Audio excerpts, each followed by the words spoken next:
And with that, we're live. Ooh. Oh, Yelling over the music. let's see.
An hour.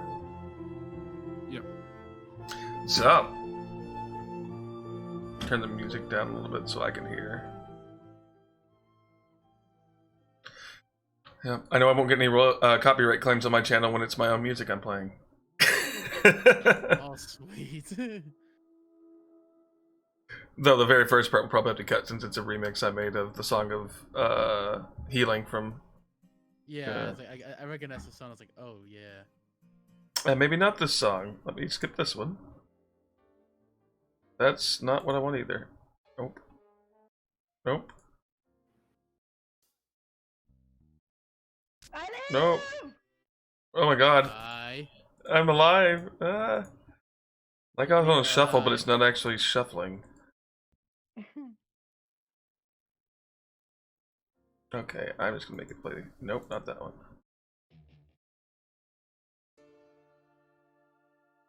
Whatever. No more music. Okay. All right. Well, let's see. Just getting some stream links out a little bit, so we can get some people to join us.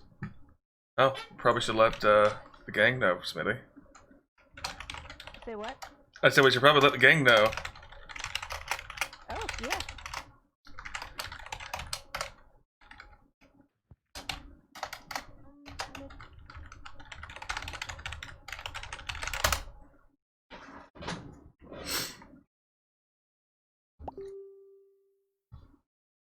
Oh, it rang on everything. It went ding, ding, ding, ding, ding.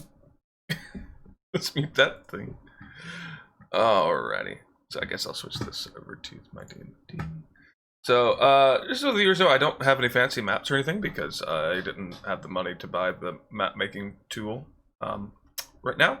So that will probably change in the future. But right now, this week's pretty much going to be theater of the mind. Maybe I should look at my camera instead of my screen. That would work better, I guess. Maybe. I don't know. What do I do with my hands? Whoa! I have hands!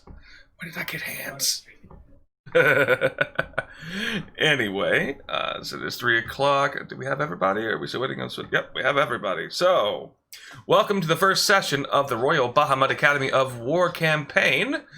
Not that the war is a campaign, but it's just a D&D campaign. Best jokes right here. Yeah, let me... Yep, I'm the greatest. Anyway, so, tonight, or I guess this afternoon, we'll be starting a new campaign. So I guess we'll go ahead and let the players introduce themselves, not don't introduce your character. Introduce yourselves. I am the DM. I am Chris Johnson. I go by Sword of Destiny Online. Y'all don't have to use your actual names at all if you don't feel like it. I don't blame you. Anyway, so maybe I should turn off the noisemaker. Anyway, so this is my first campaign to DM. I ran a successful one-shot a few months ago that ran for, what was it, 8.5 hours? Long one, Yeah, it's exactly about 8. That Yeah. was a hell of a thing. But it was fun, kind of, It maybe. was. It was great. Indeed. Anyway, so that's it from me on my introduction. So I guess we'll just go down the line, and JMP, you're up. Oh, jeez. Yes, it is I, JMP08 on Twitch, JMP_08 on Twitter, and mostly on Discord for the most part. And I bump around the streams of the viewers, but I generally like to be nice, fun, that go, and can't wait to see how this campaign will go. It's always fun being put on the spot, isn't it, JMP? Maybe, yes. All right, next is Smitty. Hey guys, I am Smitty. I have been I've been wanting to play D&D since college, but I could never get all of my friends together at the same time, so I'm really excited about this. That's pretty much it. Alrighty, moving on to Swippin. Yeah, hello, I am Swippin Fraves. I go by that handle on pretty much everything, every single handle or social media or game. Yeah, I'll be playing. Do we say our character names, or are we saving that No, for just when we actually start? Save that for Campaign. save that for game. Okay. Yeah, I'm Swippin Fraves, and looking forward to been playing D&D since about when 5th edition came out. So it's a good time.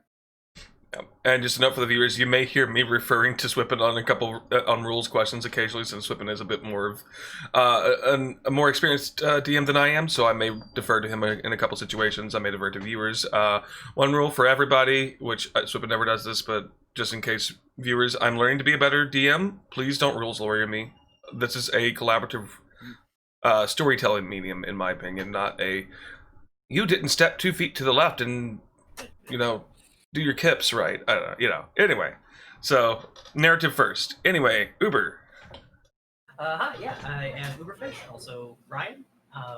I used to be more active on Twitch, these days not so much, but yeah, I'm the same name, everything. So if you see an Uberfish spelled with a PH, that is probably me.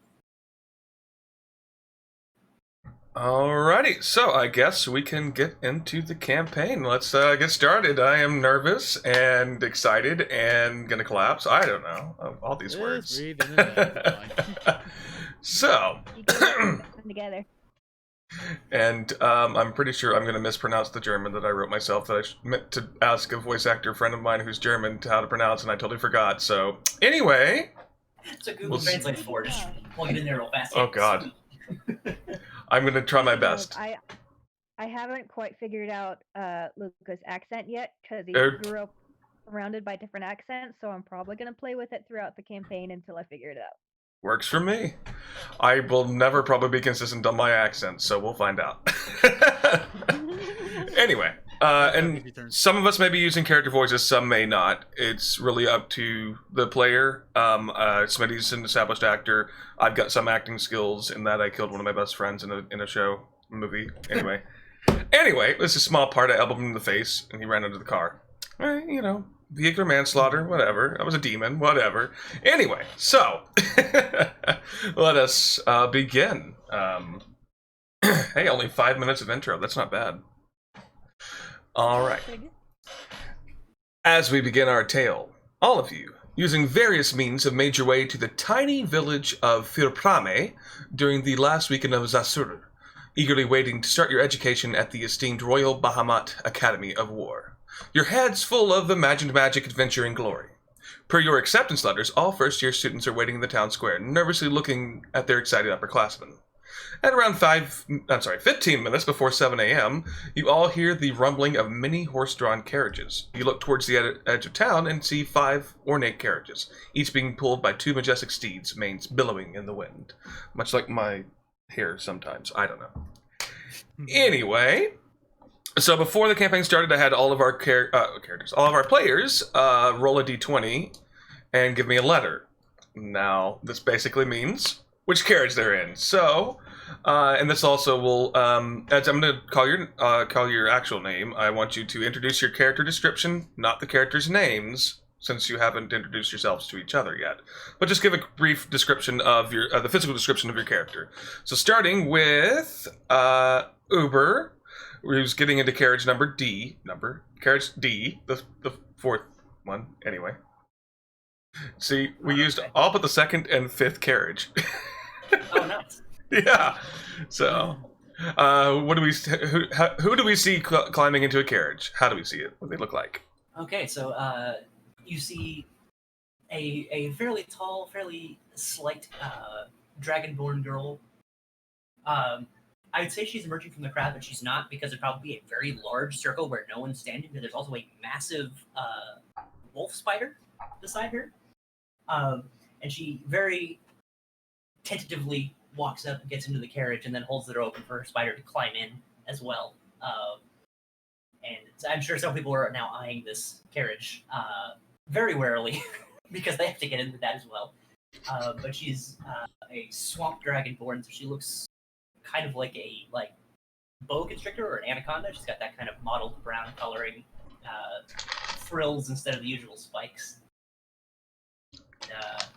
Because I was not told no, this is one of those worlds where dragonborn have tails, so also that. All right. I don't remember if you asked, but hey, I'm down with that. Posted the art, nothing was said about it, so I figured No, that was I didn't notice it. That's my bad. Anyway, it's fine. Go ahead. So is that the end of your description? Yeah. Yeah. Alrighty. Okay. Well, she climbs into the carriage with her spider, and everyone's like, "What the fuck is that?" Anyway. So, moving on, the second player to get into carriage is Smitty, who's going into carriage A. You see a teal-skinned boy with white hair who has a rose-colored earring in one ear and 2 golden hoops in another. And he's got a red scarf around his neck. And he has these sparkling blue eyes that are looking around everywhere, trying to make everybody else smile around him. Ooh. Alrighty, and that character climbs into carriage number A, or letter A. I can tell the difference between numbers and letters, I swear. Maybe. Anyway. Just be Roman, then you won't have to. Right? Alrighty, and then the next person to get into a carriage is going to be Swippin into carriage C. All right. So in the carriage is climbs Geddon, who is a fairly tall tiefling, wearing just like the simple chainmail with a shield adorned with it, which is adorned with the symbol of Tyr, which is some scales resting on a warhammer. His hair is kind of short, slicked back kind of bit to the middle of his neck. He's a red-skinned tiefling, and his horns kind of curl back around his ears and forward, making kind of a ram aesthetic. Yeah. Alrighty. And then climbing up next into the same carriage is J&P. Yes, the students and whatever teacher is going into the carriage. Clarification: is this like, is the weather like cloudy or sunny? It's a pretty dreary day, actually. I think it could rain in a little while. Okay, so it's starting to cloud over, and it's kind of. All right, so the students and teacher who are in the carriage, they see the 6 foot tall, looking, very built character. They have sturdy silver hair, but a slight tan into them. But they have white blue eyes, kind of bright enough where even in low-tint dark, they could probably see without having some kind of like night vision or nothing like that. And yeah, they they seem very built. They may look somewhat old, but yeah, you can tell the hair is like in the light. It could try to shine a little bit if they see it. One little distinct is that they're holding on a symbol around their neck, and it looks like a cogwheel, like a dirty cogwheel, and yeah, they seem to look very excited and a little scared of like leaving home. So Alrighty. Swippen, does your character react to JMP's character climbing into the carriage? Like, how does your character? I would say I have a fairly negative reaction to seeing someone like him getting on, and I'll make sure that the seat beside me is taken by someone else. yes, my character will probably just sit right next onto that seat. So just like, oh, okay, get in there, nice and tight in there, nice and snug. He'll roll his eyes and just kind of shift his posture away. Doesn't mind the gesture. All right. As the doors of all the carriages are closed by the riders, you start to hear the squeaking of carriage wheels and soft clip-clapping of hooves. That allows you to know that, hey, these carriages are departing the village and heading towards the academy. And then it goes along for a little while. You feel a little bit of a jolt once the carriage reaches the edge of the village and transitions from the cobblestone to slightly rougher dirt. And then for the next half hour or so, you see trees rush past the carriage's greenery, going through a forest. It actually does start to rain a little bit. It's not heavy rain, just kind of a... You know, like Seattle through the middle of the day, when it just slightly rains? Oh yeah, Kind of like that. So suddenly, trees open up, and the carriages pull into a clearing of the forest. You see a castle approaching rapidly, surrounded by great walls. The horses slow, one by one, each carriage traverses the drawbridge over the academy moat. As your carriage passes under the portcullis, you see a great crest with a relief of the platinum dragon looming over you. And then one at a time, each carriage stops at the steps to the entrance hall, allowing everyone to depart. Then once you're all out of your carriages, you're ushered inside to with most everybody wants to get out of the drizzling rain that's starting. And you end up inside the Great Hall, and they're directed into a great auditorium, where you see a severe-looking woman standing at a podium. She's flanked on both sides by chairs that are filled with what you assume to be the other professors of the academy. And she clears her throat as you all take your seats. Now, if everyone would be seated... Welcome, students, to yet another year at the Royal Bahamut Academy of War. A returning upperclassman, you remember me as Gertrude. I'm still acting as headmaster right now, but I will be introducing our new headmaster momentarily. So if everyone will take their seats, I can get the introduction underway. So our new headmaster is Ellen von Brandt. She's the High Paladin of the Order of Bahamut, and she will be overseeing your education this year. And I meant to ask at the beginning, what are your passive perceptions? Let's see. Passive perception is 13 for me. 14 for me. It's a hot 10. I'm looking, hold on. Passive is 13. Okay. With a +3 perception. Alright. JNP, Uber, and Smitty, roll a perception check for me. Okay, here we go. Perception. D20? Nat Yes. 20. Nat 20, nice. What did you say your roll was, Smitty? Say what? What did you say your roll was? I'm rolling right now. Oh, okay. I know, it's like, oh, right, we gotta do the. Let's see. I guess this is 19. 19. Alright. 3. Okay, so 22. 12. Okay, so Uber and Smitty notice a flash of movement in the rafters above the stage. And you see an apish-looking humanoid carefully lining up what looks to be a line of custard pies that are directly above all the chairs on the stage and the podium. Yes! you see him kind of skitter off the side, cut a line, and all the pies fall. And they cover every professor on the stage, including Gertrude, with a custard pie. You see him, you hear him kind of giggle and then scamper off. Are there any open windows or things of water around? Are there any what? Are there any open windows or things of water around? No, it's a pretty barren auditorium, I guess. There's just barely rafters above the ceiling. It's not a theater. It's just an auditorium where they have these kind of meetings, I guess. So, anyway, Gertrude is obviously very upset by this. All the professors seem really upset. There is a Kinku professor who actually avoided it. Ready for and a hobgoblin. Those are the only two that actually avoided getting hit by the custard pies, and I think the hobgoblin was expecting it, having known the. Anyway, that's out of that's meta. Anyway, so Gertrude goes. Well, now I was going to excuse myself anyway, but Ellen, if you would please take charge of your students, okay.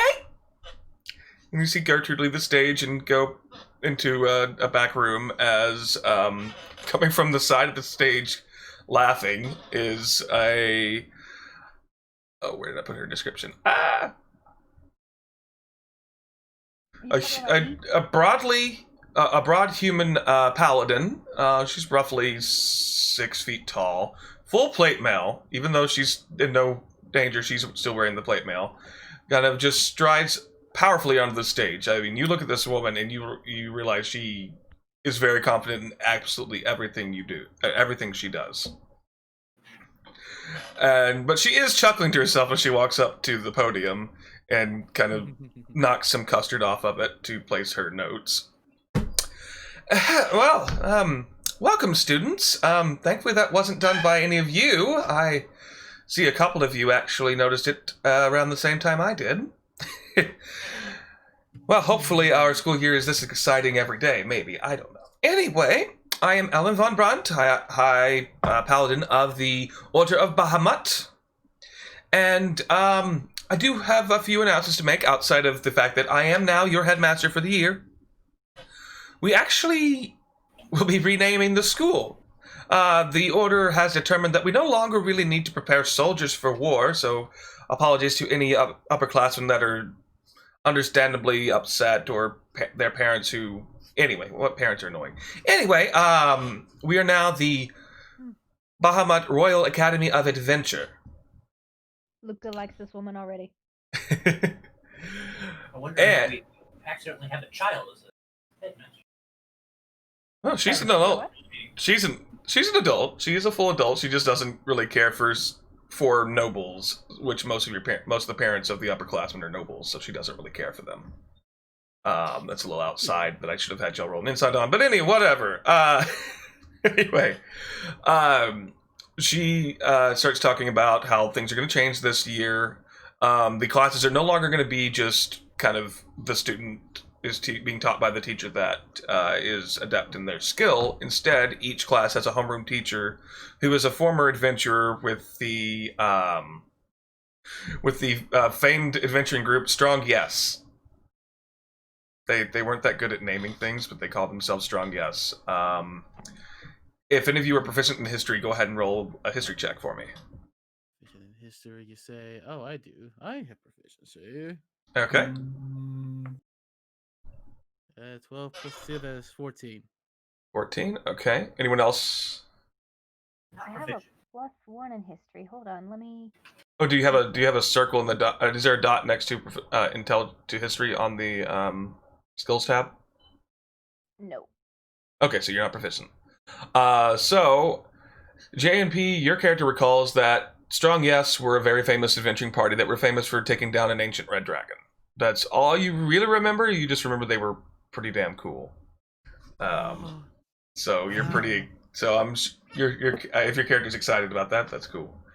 Anyway, my father told me about this team. And Ellen starts explaining. Now, students, you will find your class assignments in the letter that will appear in your hand. Oh, now. She snaps her fingers, and it's not her, but another wizard that's on staff makes a bunch of envelopes appear in your hands that tell you what class you're assigned to. And all of you note that you are assigned to class Delta. Alright, so at the end of this meeting, you will all depart for your class dormitories. You will be there. You will meet your I can words. You will meet your professor. That will be your homeroom professor for the year. Well, you are all dismissed. And she walks off the stage, and your fellow classmates fellow students start to disseminate out of the auditorium. What are y'all doing? There's also a map on the letter, so you know how to get to the dormitory. Yeah, definitely gonna go straight to the dormitory, just out of this like paranoia of, oh, there's all this structure, something might go wrong if I don't follow it to the letter. Must go immediately. Luca goes over to his room as well, just so he can set his stuff down, and then he wants to go exploring. Okay, well, you have to get into the main. Yeah, okay, so you're all going to end up in the common room of the dormitory because you have to go through the common room to get to your actual rooms. Soapin, is your character going as well? He will, and Gedden will also be quietly writing a small notepad. Okay. Alrighty, as you all, on your own time, kind of cross into the threshold of the dormitory. Let me get my next NPC ready here. Hold on. You see...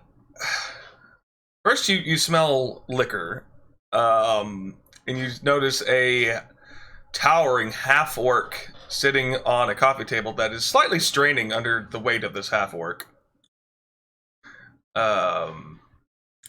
He notices all of you enter, and once you're all in, you see him kind of set the vodka down, just...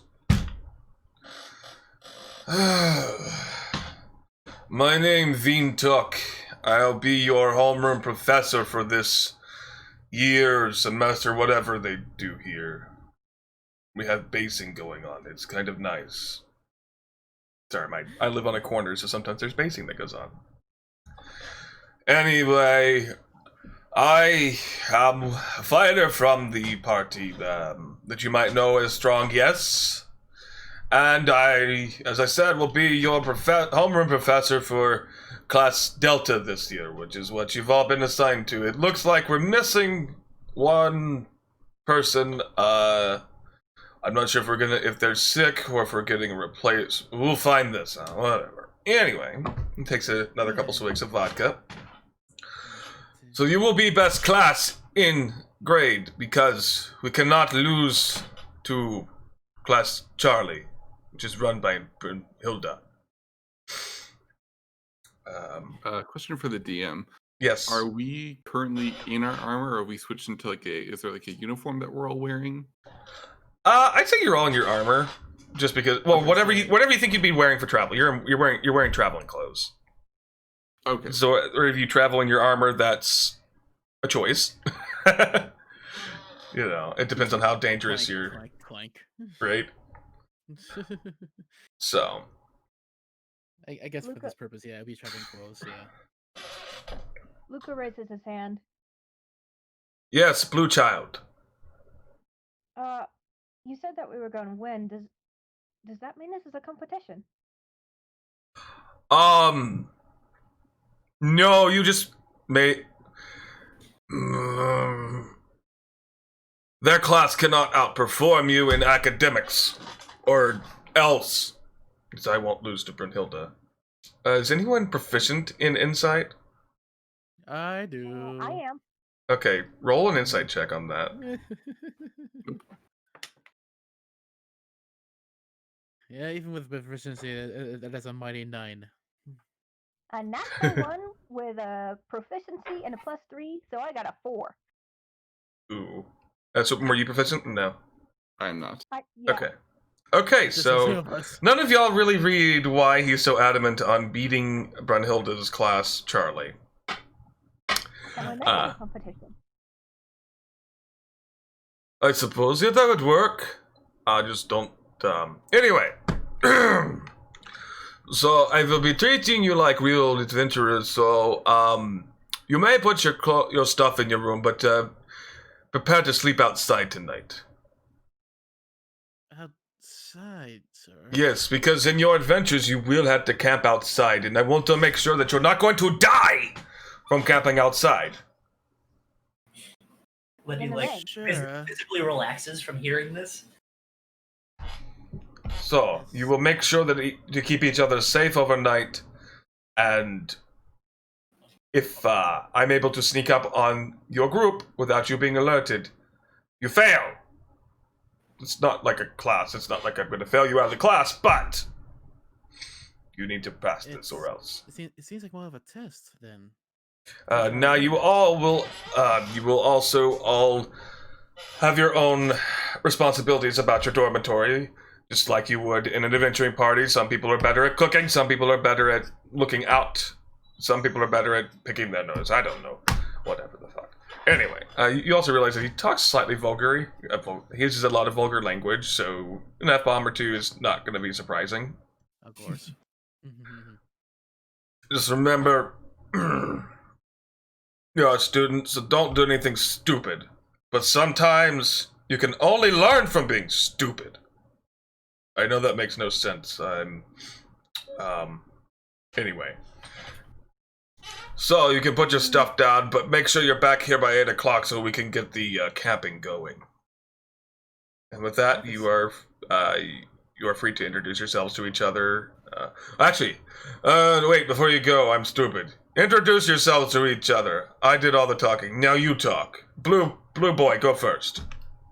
Oh, of course, sir. My name is Luca Malik. My friends call me Jack or Ducky. You can use either one, or you can just call me Luca. I don't mind either way. I just want to make some friends.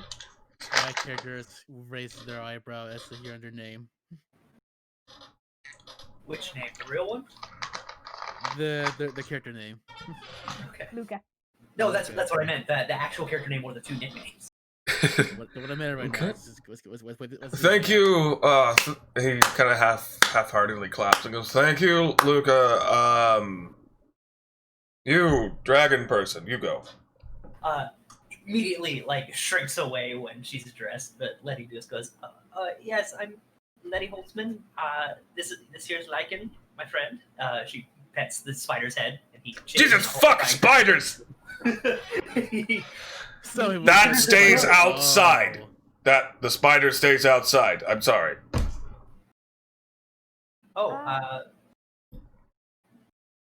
He's house trained, technically, as much as spiders can be. Vintok stands up off the coffee table, which kind of... You hear the wood kind of relax as Vintok stands up. He strides over to Letty. If I wake up and there is web anywhere near me, that's dinner. Very, very protectively hugs him. He won't leave my sight. Is he friendly? Demon-looking one. So? You go. I believe so. Well, Any motions me? it? Yeah. Yes, you. Does anyone else look like a demon? I don't know. Does anyone? Go. Great. Name's Geddon. Get along or not, don't really care. Stay in my way if you're going to be a liability. Into speech. Okay. Oh, I'm gonna have fun with you. Okay, that was short, sweet. I like you already. Whether that continues, we don't know. Alright, last person. Silver Boy. Go. Yes, I guess kinda. My name is also as they look at Luca Colton. Wait, hold up. Wait, so you're Luca and you're Luca. He points at both of you. Luca immediately rushes over and puts his arm around his neck. Oh, we're going to have so much fun with this. Yes, certainly. So I get confused easily. What Fine am I name. calling each of you when I need to speak to you specifically? Is yours with a K, the Luca? Yes. I'm assuming yours is a C. Oh no. Oh, mine's a K too. Uh, Well, Blue Boy, you had nicknames. What was your Getting nicknames? checks, getting checks from the back. Call him Bluka. Got it. Yes, yes. You are now Bluka, and you are Sluka. I mean Luca. Whatever the fuck. I don't care. maybe Horses. tall We Luca, can't because decide. I think I might be taller than everybody else. I don't know. You are Yeah. Bluka, and you are Luca. He points to both of you. All right. Whoa. It is settled. No problem. Thank you. Thank you. Thank you. I already Gedden. That's right? Your name was Yes, Gedden. Anyway, meet back here at 8 p.m. Don't be late. So this way we can get on with our first test. Dismissed. I have extra names. How did I end up with a third? It just happens sometimes, you know. Like that's how first impressions go, I guess. And then you see Vintok kind of stroll away, sit back down the coffee table, and start drinking more vodka. You also see a couple cracks forming at the bottom of the coffee table. Also, if these coffee table break, one of you must fix it by end of week. Luca is out the door. Yeah. Letty Well- has disappeared into her room and the door is closed. Getting saunters out. We'll go into the dorm and put their stuff away.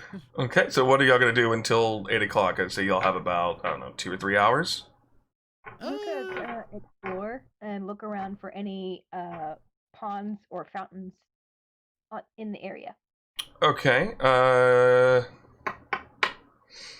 give me an investigation check.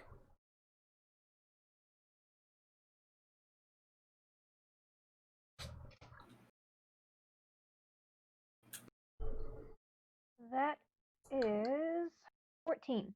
14?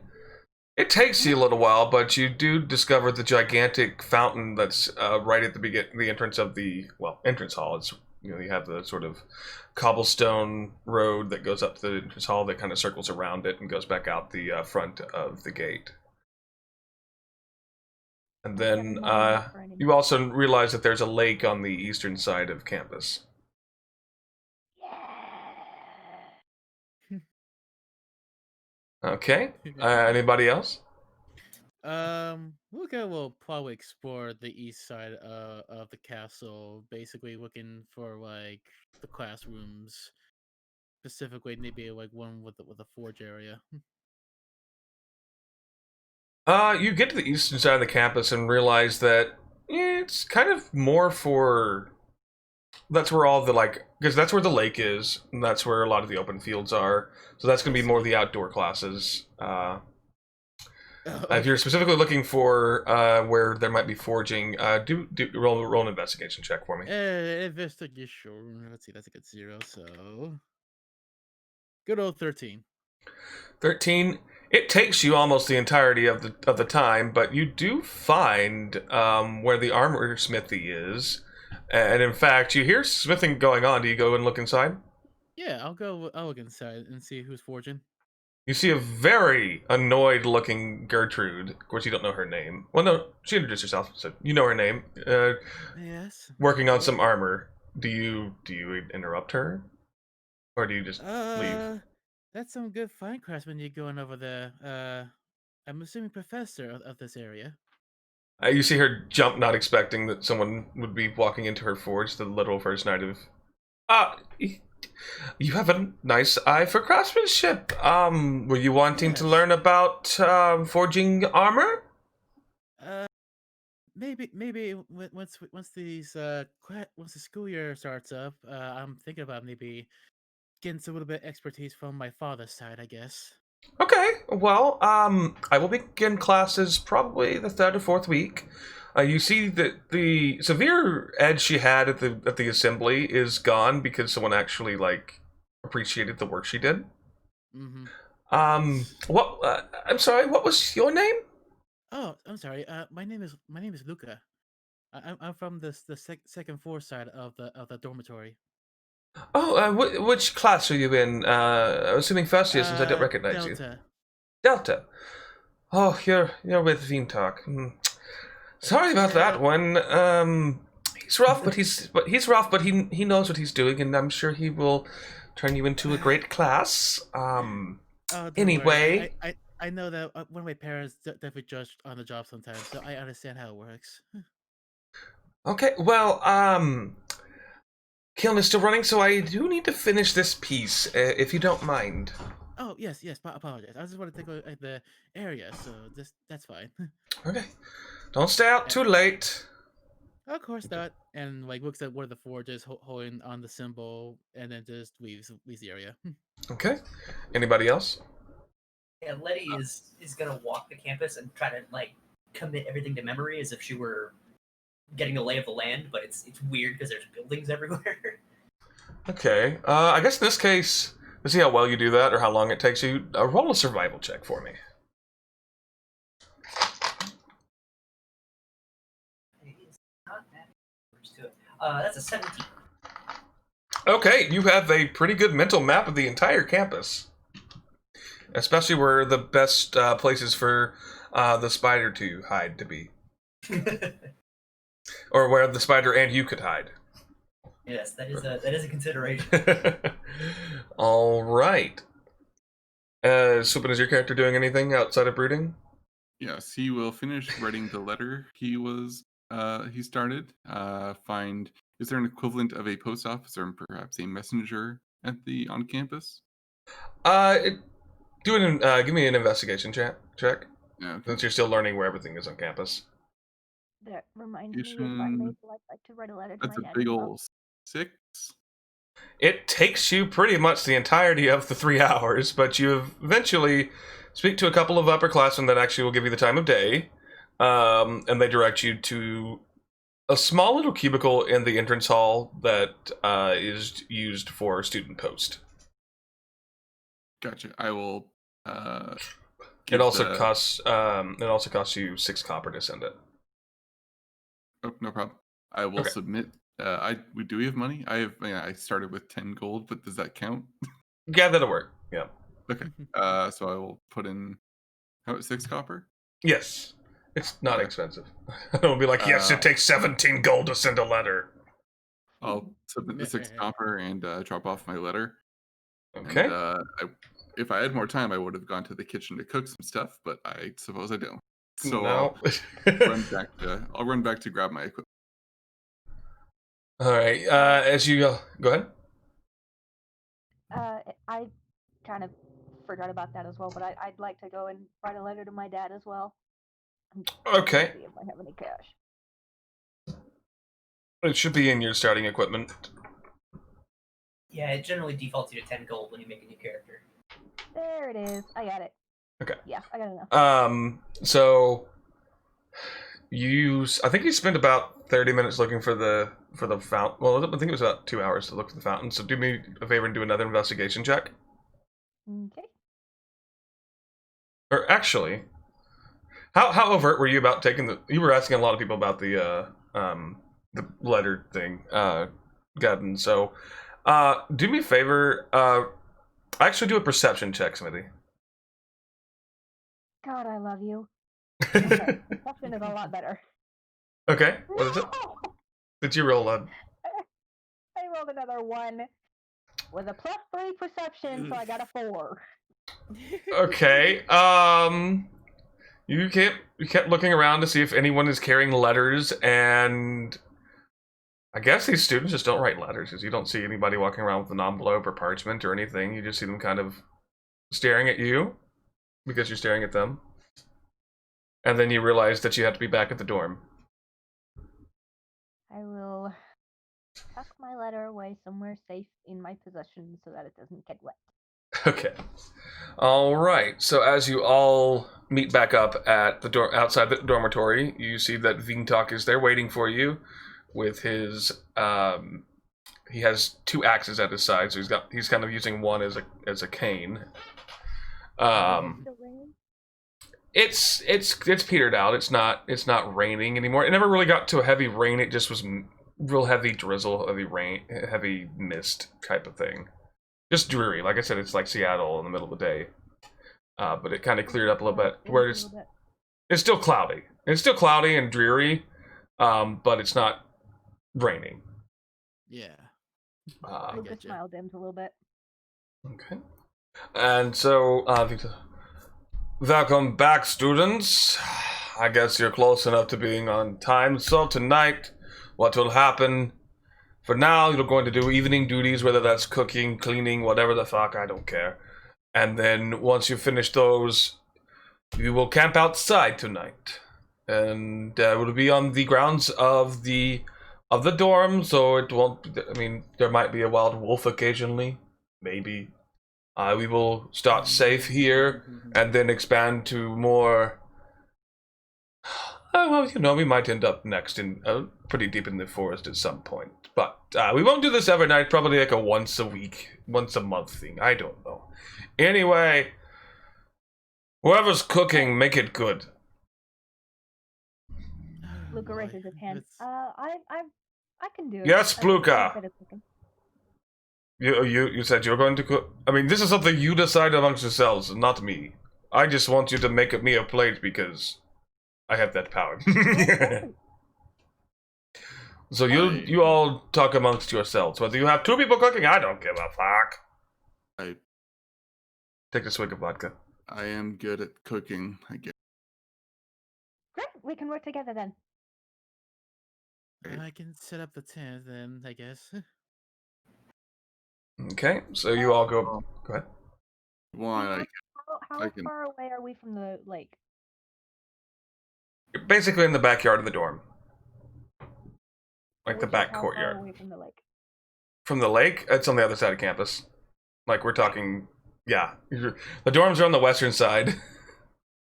Okay, So then I'll start cooking. okay, Or setting up to cook.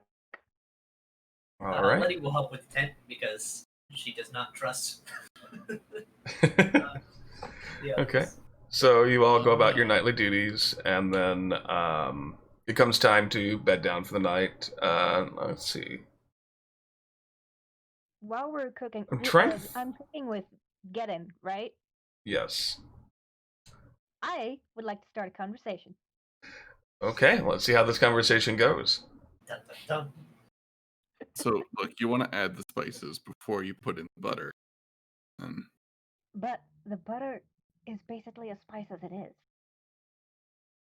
Who taught you to cook? Burn the burn the toast. Yes. I don't want to know. Actually, his name was Gilfred. Guilfred? Gilfred. He's a very lovely orc. Oh, he makes the best parfaits. Great. Who Did he taught tell to you to cook? make those? My sister. Your sister. Uh-huh. Where is she? Somewhere else. What? You're not going to give me anything? She works with the church. He Dangerous thing kind to tell of some points people. over at his shield. Do you recognize that? That's the shield of Bahamut, right? No. Does No, that look like a this dragon? No. This is Smitty asking, not Luca. To figure out what it is, go ahead and make a religion. Are you proficient in religion?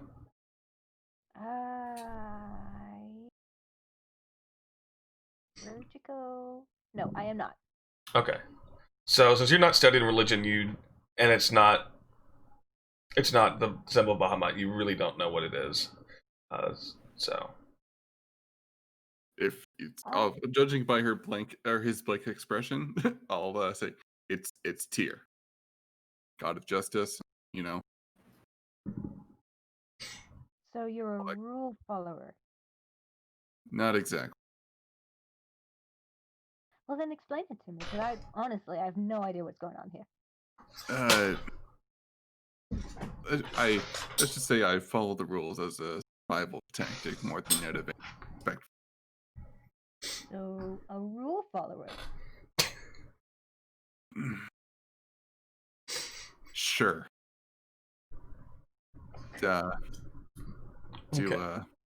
Did other than parfaits, do you even cook? Was it parfaits? Is that what you said before? Yeah. they're Yes, really it's good. part. Do you even cook parfaits? Isn't that just like goat's milk and fruit? A little bit. It's definitely cream and fruit. You have to have a lot of fruit from where I'm from, otherwise you get sick. So Uh, parfaits were the excellent choice. cool. All right. You're, So wait. Sorry, I called you Blue Cup of That's all kind of, right. mnemonic device. Uh, pause for a is second. Oh, Swippin, you Say might what? want to turn up your Swippin. You might want to turn up your sensitivity. You're breaking up a little bit. sorry. Yeah. 1 second. Yeah. And there we go. That should be better. Yeah. Hopefully. All right. Go ahead. I was just saying, sorry, I called you Bluka if that's not what you go by. It's just, gut reaction. Well, it was a shock, I will admit, but it's actually starting to grow on me. Well, if there's something else you want me to call you, I'll go for it. I don't mind. Bluka it is then. Pass me those meats if you could. Sure thing. Okay. So you two start. Cooking dinner. What are you cooking between the two of you? I'm assuming parfait at some point, and then what? Stew or I was thinking stew too, and then if we had any fruit, I'd probably chop it up and see if we could turn it into a dessert. Okay. One of you give me a dexterity check, and the other an intelligence check. I'll take intelligence. Okay. I'll take dexterity. I mean, I'm equally okay at either one. So, Okay. So let's have one sec the here. Basically, intelligence is to figure out, what order to cook everything in to make sure it's not like, oh well, I finished the bread first, Yeah. Can So- I? Oh, 1 sec. Can I use my proficiency with cook's utensils for this? Yes. Go ahead. Let me see if I have. Gotta stop using this app. I keep rolling ones, man. Oh, and you were doing the intelligence. Yes, that's my. Ah! I can't do. I can't. That really Okay, sucks. so let's see what let's see what I'm Swippin's. supposed to be good at cooking, son of a bitch. No. 13 plus 2, so that's 15. Okay. Let's see. I've got to figure out how to deal with this natural one. So Well, even That's after everything I is start prepared cooking, very please. everything is prepared very well. Everything looks fantastic. It's just it doesn't go together. It's like when you have like curry, but you're serving it on top of ice cream. Tasty. Like they're both like really well cooked. Everything's really well cooked, but it just doesn't work together. It's one of those. It's like, wait, did you just throw it on the plate? Like, why we got like pimentos inside of a bread? I don't know. It's good, Hey. but it's just weird. If they did it Food War style, then that's gonna be a very good meal. So, you two go and present your meal to the rest of the team. That's the party. And you present a plate to Veentalk, who is pretty sloshed. And let's see. I'm going to have him do a constitution check to see if he likes it. Sorry. Can it be a disadvantage because he's drunk? It's supposed to be sometimes. Okay, fine. Just for I y'all. think it'd be advantage if you want it to be higher for him to like it, I guess. But Yeah. He rolled a 19, and it's more of a just to see if he keeps it down. So yes, higher is better. The other was a 15. He starts wolfing it down and just like, this is good. A little weird, but good. He's just kind of wasted, so he doesn't really. He's like, it's like when you're drunk, everything tastes good. He's at that level. Yeah. So you all kind of lucked out on that one. How about how the rest of you react to this dinner?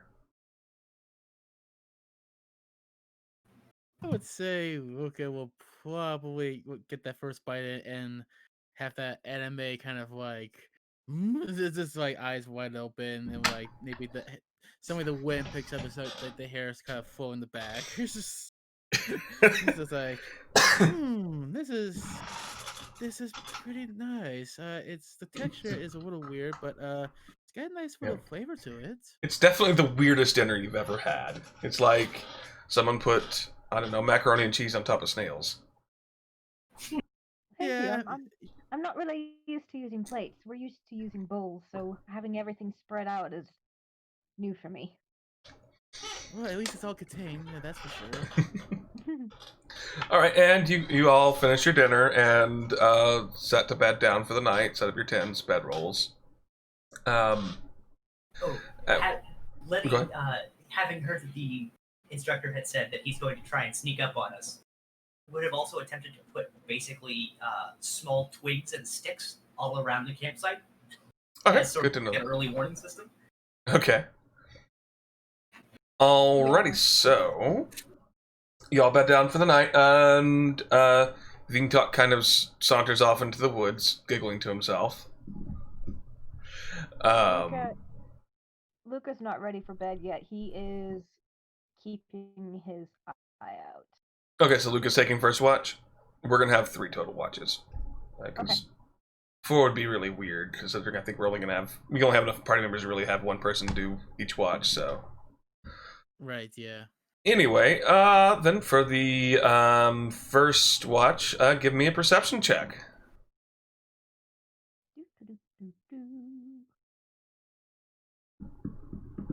Click.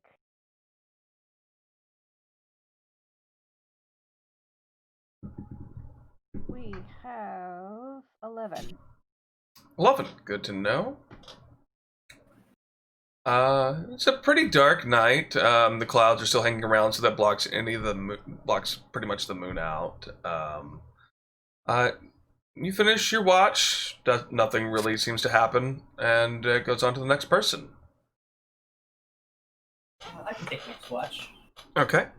Mm. Then go ahead and give me a perception check. Do I get any sort of advantage or help from having Lycan there with me? I'll say go ahead and give it to me with advantage. Thank goodness, that first roll was correct. Oh, no, second roll was worse. Okay, so that's an 8. Okay. Partly through your you're paying attention, but it's not. You're more paying attention to your spider and talking to your spider. But you are keeping a general eye out, and the end of your watch ends with no issue. And the last person, who's taking last watch? I'll take the last one then, since it's probably near early morning for that. Then. Okay, give me a perception roll. Let's see. 13. 13. Okay.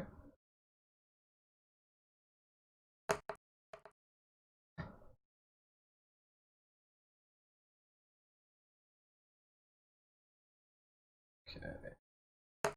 Did I lose you? No, you're here. You're here. Just waiting for the suspense. Okay, so I'll be right back. I'd say. Okay. Mm-hmm. We'll wait for Swipman to get back to resolve this. Oh, I can still hear you. Don't worry. Oh, okay. Okay, so say you get to, let's see, about 45 minutes into your watch, and you hear a loud crunch. And fuck, who put that? Someone put it. Fuck it. Okay, we'll turn over to that direction. Okay. You turn to your right towards the tree line, and you see Vintok, who has tripped over a log. Not just a twig, but just a big old log. He just fell face first into the ground. Well, at least he rolled a 10 on stealth. Well, at least the alcohol content didn't get into your bloodstream that bad.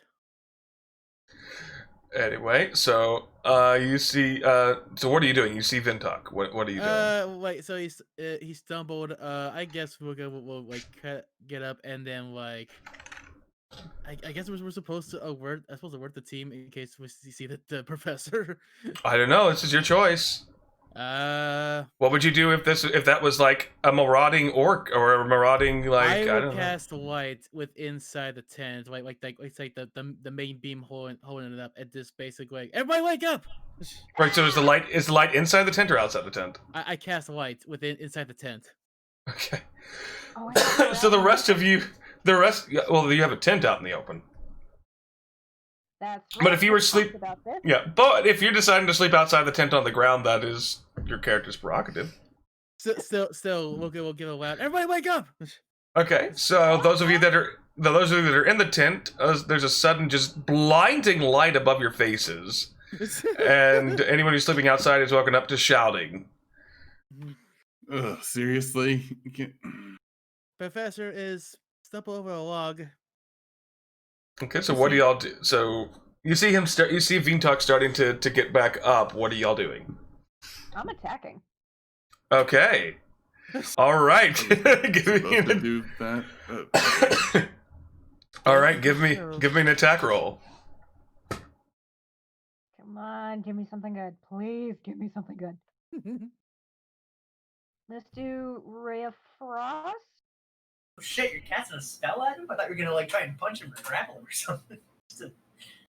I hate the fucking app. I rolled a 4 plus 4, so an 8. Okay. Oh, so it's a spell attack. Okay. Yeah. That does miss. You aim it at him, and it kind of you hit the ground next to his foot because you didn't really take into consideration that he's getting up from prone. I'm still waking up. Just don't look at me. And Vintok looks in your directions. Good, blue boy. Good instincts. Next time, heat. And he stands up and comes rushing towards you, raises his axe, and then says, "Good job, good try. Good on all of you. Pass tonight. Next time won't be as easy." Okay, yeah. Still in I the figured sleepy that was the right way. stupor. Still in like a sleepy stupor. I'm gonna not realizing that it's over. I'm gonna try and like tackle him. Okay, so I guess this will be a grapple attack. So if you'll go ahead and roll attack for me. Athletics or Yeah, or athletics or strength, whatever you prefer. I guess this would be a grapple. So athletics. Yeah, go ahead. 10. So he has a 19 plus 9. So you try to grapple Vintok, and he just goes, "I like your spunk," and he kind of just like pushes you off, and you fly back about 5 feet. All right, I go to bed now. Goodbye. See you in the morning. Don't be late to class. When class starts at sunrise. He goes upstairs inside. Yeah. I, for one, don't trust him. Who's up next for watch? That was the think last that's- watch. I think it's all. I think Yeah. I think that we just got through because I'm the current on the night watch, so. Yeah, the end of your watch would be the That's last. great. Yes, you passed. Great. So Alright, then. that all happened. All right. So, in the letter that you had gotten from Ellen von Brandt, from your headmaster, that'll be easier. It also specified where your classroom is going to be on campus, and do you all go to class on time? I guess since you're all already up. Yeah. I'm early. Yeah. Okay. Letty is an early riser. She Wait, sees the wait, gate wait, out in yeah, the he's in Bakey. wilderness. Okay. So the time for class comes. It goes by about half an hour. It goes by about an hour. And you hear give me everyone everyone but Smitty, give me a perception roll. Smithy. I'm sorry, not everyone. I'm sorry, everybody but Swippet. Sorry. I got a 19. 19? Okay. Fine. Perception, you I got an say. 18. Okay, so out in the hall, coming from the hallway, you hear thud, thud, thud, thud, thud, and then the thuds stop outside the door. You hear, you hear someone kind of like messing with the doorknob, trying to open it. And then suddenly, the door just flies open, and you see Veemtalk shit-faced. Sorry, I'm late. Good morning, Professor. Okay. Let go of my dagger. So, today is your first day of classes. Fuck. Too much vodka last night. No, never too much. Anyway. Today, after homeroom, which ends in 5 minutes, you will meet with professors that are in your specialty. So, make me proud, you fox. And he sits down on the desk, pulling another bottle of vodka out, uncorking it, and taking a swig. Oh boy. Hair of the dog, I guess. That's And then about 5 minutes later, you hear a bell go off. And you also realize that he didn't tell you where these instructors are at all. No, he didn't. No. But a few minutes after the bell goes past, he's like, "Oh, go to the entrance hall. They're waiting there for you. Go." Alrighty. The class is in the entrance hall, or what? The professors are waiting for you in the entrance hall. Oh, great. They all gonna be shit-faced like you, or are you special? Letty's just already running. She's I'm not an ready. adventurer. Look at Fuck me. off, young one. Yeah. Lucas running off too. Yeah, I'll look be- at gun. Gidlin will be the last one, but he'll use thaumaturgy to slam the door behind him. You hear, and then you hear the clank of a bottle as it sounds like he took yet another swig. Mm. Let's just say he makes not look sober. Oh, cheese.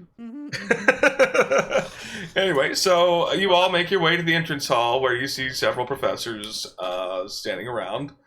Let's see here.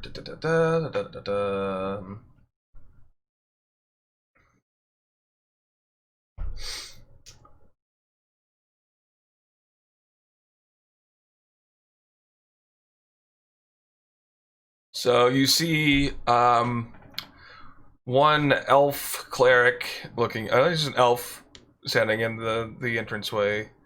Kind of blondish, personifies the word twink. Introduces themselves. You hear, is there a Luca Colton here? Yeah, Lucas said, yes, put the head. Yes. Alright, come with me. Okay. I'm Zarman Falshir, and I will teach you about healing. Gotcha. He's not drunk, he's just tired. Yeah, we can see them like that. They seem to be tired. Like, well, I guess everybody seems like it had odd nights then. Anyways, Zaraman and Luca disappear around the corner, going to different classrooms. And you see... Let's see... What am I going to assign to you? Do I see the monkey man from yesterday who did the pies?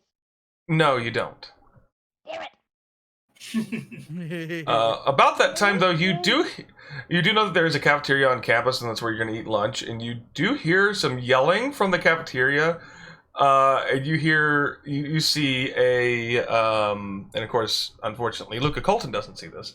You see a fur bulk step out of the kitchen, chasing after a apish looking humanoid, saying, "God damn it, you work here. You don't have to steal from the kitchen. Jesus Christ.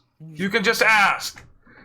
And you just hear cackling, and you see the ape figure run off. About that time, you hear as suddenly the headmaster is one of the figures standing in the entranceway. I'm going to be teaching Gaddon? Yetriver? Yetrivor. Great. Yetrivor. Okay. Sorry, I didn't know if it was Yetriver, Yetrivor. I do apologize for messing it up. If you'll come with me. Gaddon will do. Thanks. Okay, Gaddon.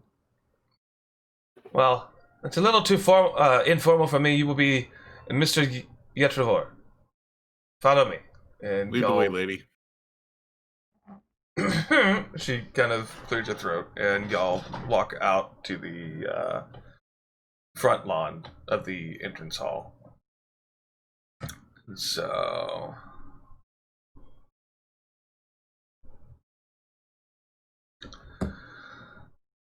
also standing in the entrance hall, you see a hobgoblin who's got. Let's see. I remember Wolfgang had no arms, right, JP? Wolfgang. Armor wise, well, he's No, got like no arms, like physical arms, because I thought that was why he had the fake arms. Yeah. He had the. Or was it just one missing arm? Yeah. He has one missing. One missing arm. Okay. So you see a one-armed hobgoblin standing in the entranceway, and he says,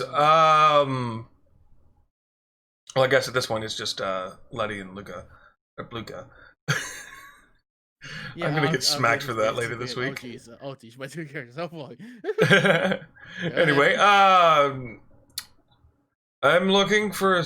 You see him say he's looking for a student that has a spider, and he looks around and goes, "Guess that's you." Yes, it would be. Okay, and y'all kind of go out the front door, headed off to different parts of the academy. And there's no more teachers in the hallway for at least a few minutes before Luca, you see a unhaired Ozmar walk into the hallway. He walks in and says, "I'm looking for someone named Luca." That would be me. There's sorcerer, right? That's correct.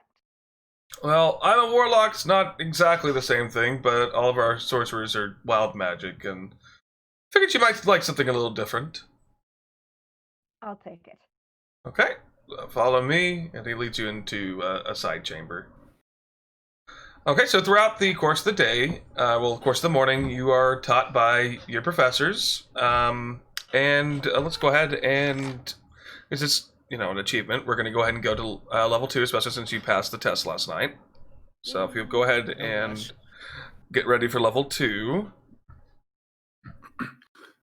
Are we rolling for HP, or are we just taking averages? Let's go ahead and roll for it. Okay. Oh boy.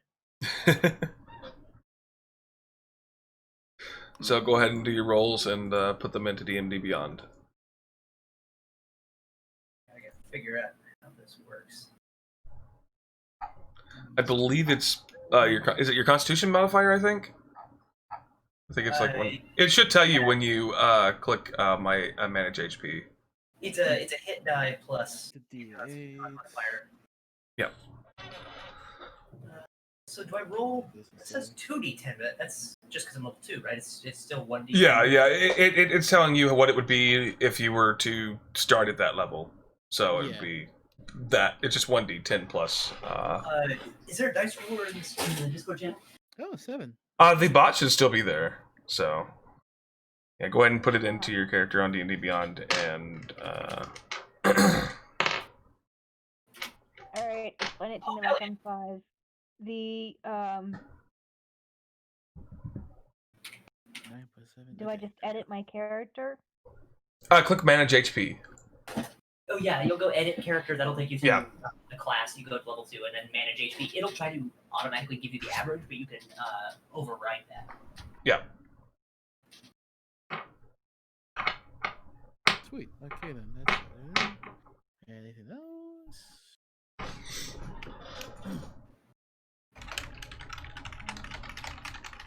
Right. I get my fighting style. I'm much better at shooting things suddenly.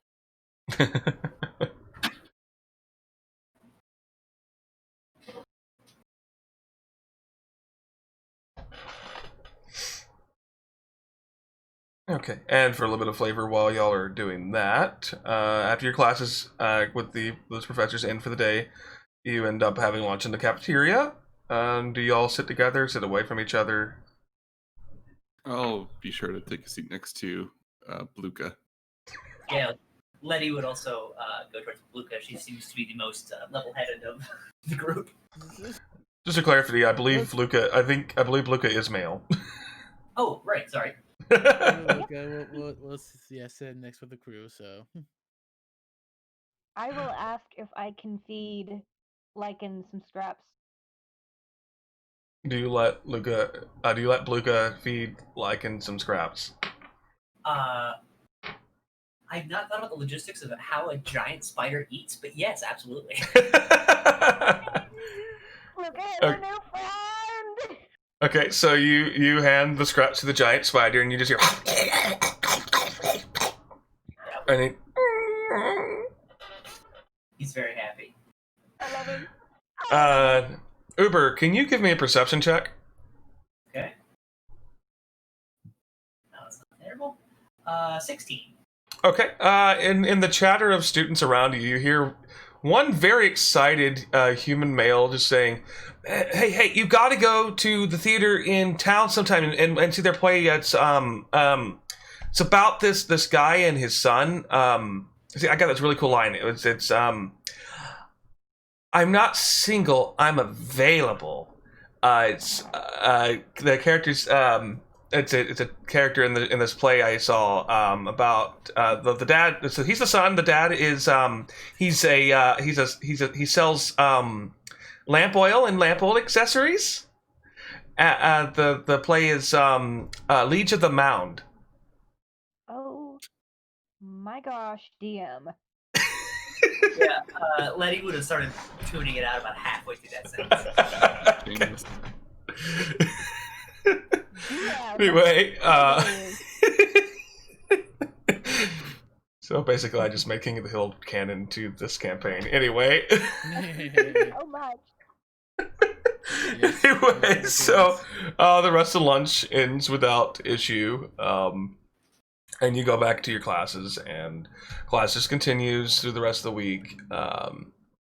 Then the weeks go by, and then about halfway through the second month, Dean Talk informs you that once again you're going to have a test of staying out all, sleeping outside instead of being out in the actual courtyard of the dorm. You're actually in the forest behind, which you have heard howling in before. What is what time of year is it? I'd say fall. Like it starts just like normal school. It starts in the fall. So it's getting colder outside. It's not frozen yet, but you're getting a little cold. So. In setting up this area, Letty's gonna look for what seems like the most obvious point of approach for the professor, and she's going to specifically blunt the teeth of the bear trap that she has as part of the ranger's starting equipment. Okay. So that way, not actually do damage, but she's gonna set it somewhere, bury it in some leaves, and hope that she catches him. Yeah, if there are some leaves. Oh, sorry. Go ahead. Sorry.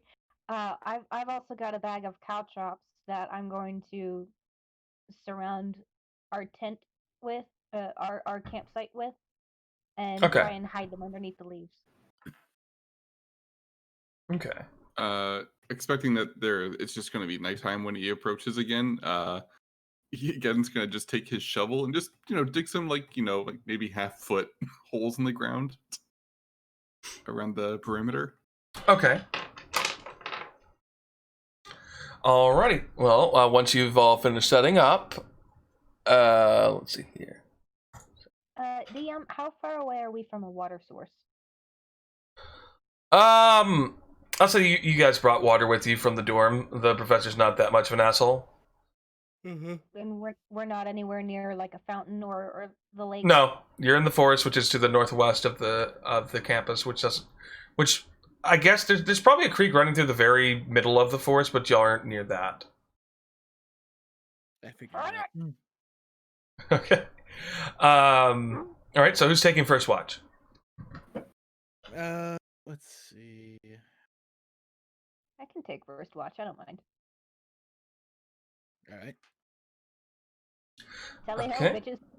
All right. Give me a perception check.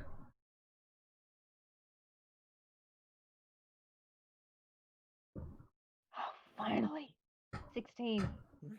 16. All right. Well, you keep a good eye out on things. You hear a little bit of howling occasionally, but it seems pretty far away.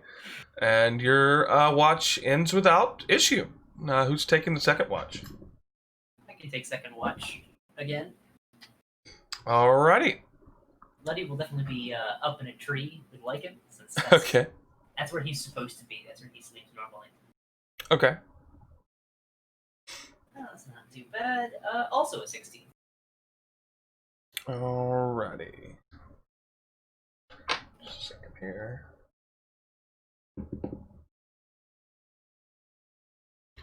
Okay. Let's see. About 3/4 of the way through your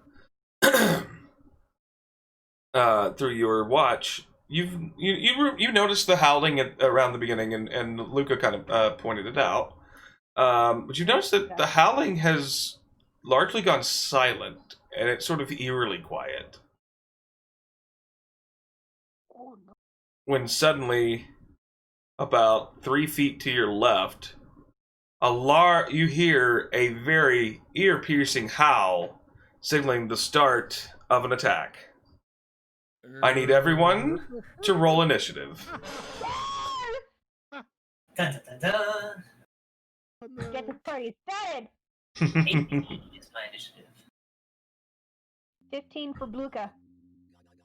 Oh no! Oh, sorry. Hold on. My webpage went away. Okay, so what was Luca's initiative? 15. 15? Okay. So- And then, actually, just going, Letty, initiative? 18. 18. Gadden? 7. Ooh. And then, Luca Colton. I also have 15 as well. So Who has higher decks between the two of you? I have 0 decks. Oh. Yeah, Luca goes first on that. Okay. Between the two. Okay. So, that being said, let's see. I think it was Letty who was on watch, right? Yes. Yes. Okay. All right. Now, while you see a very large wolf howling, to the left of the wolf, you see another smaller wolf step forward, and it's going to run up to you. Up the tree? No, wait, you were in a tree? Yeah. Okay, I forgot you were in the tree. That's my bad. Yeah, like the tree spider. Okay. It's gonna notice you in the tree, and decide that that's not worth it. And I can't remember. I believe. Would you also be sleeping on the ground again, Bluka? Oh, the only reason that I thought we were sleeping on the ground is because I forgot that we set Okay. up a tent. Okay. So then that wolf is gonna go charging at the tent, and poke its head inside. I'm gonna roll a.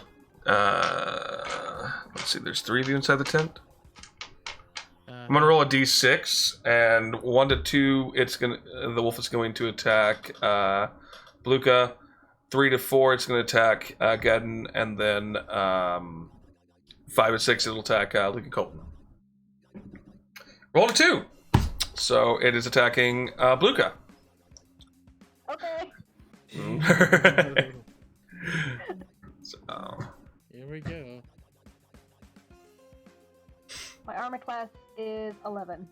okay. Where's my d20? There's my d20. Alrighty. Plus 4 to hit. Okay, so it's going to attack you. It's going to bite at you. But it's head through the entrance of the tent and just bit blindly, and that's why it hit one of you. Or Haven't went for invented one of you. doors Yet. Yeah. Tent's closed. What did you say your armor class was? 11. Okay, it's a 13, so that's going to hit you. So you take... Very manly. No, he's high pitched girl scream. You just hear, "Ah!" and a lot of snarling and growling. I believe the bite is what woke you up, so... Yeah. Three. You take 5 points of piercing damage. And, let's see. If targets a creature must succeed on a DC 11 strength save throw or be knocked prone. I guess you're already prone, so I'm not going to make you roll the strength saving throw because you're already prone. Okay. So, yeah, you take 5 points of piercing damage, and that ends that wolf's turn.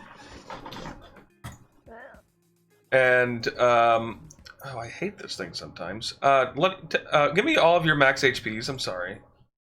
20. I've got 20. Okay, we'll go with Letty first, and then Bluka. Bluka is 14. Okay. Luca Colton.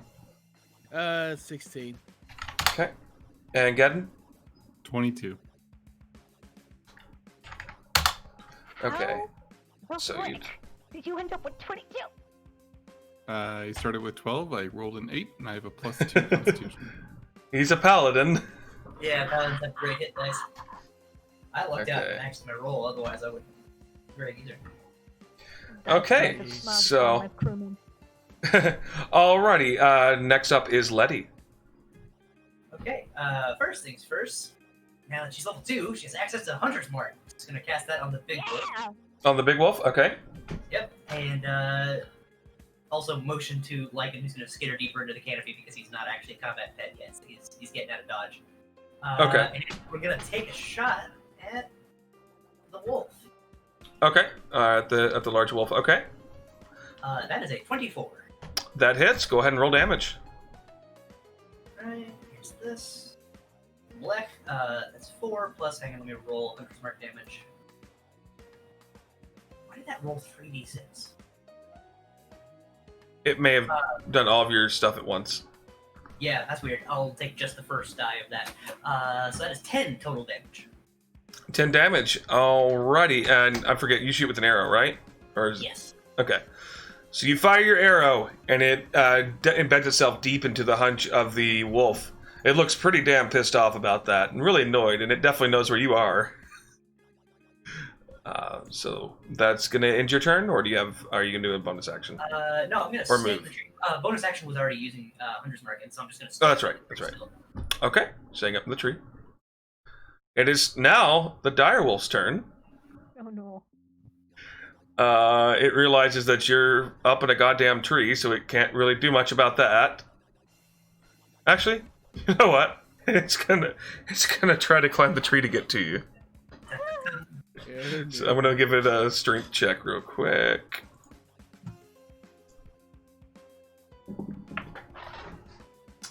(11 plus 3 is 14).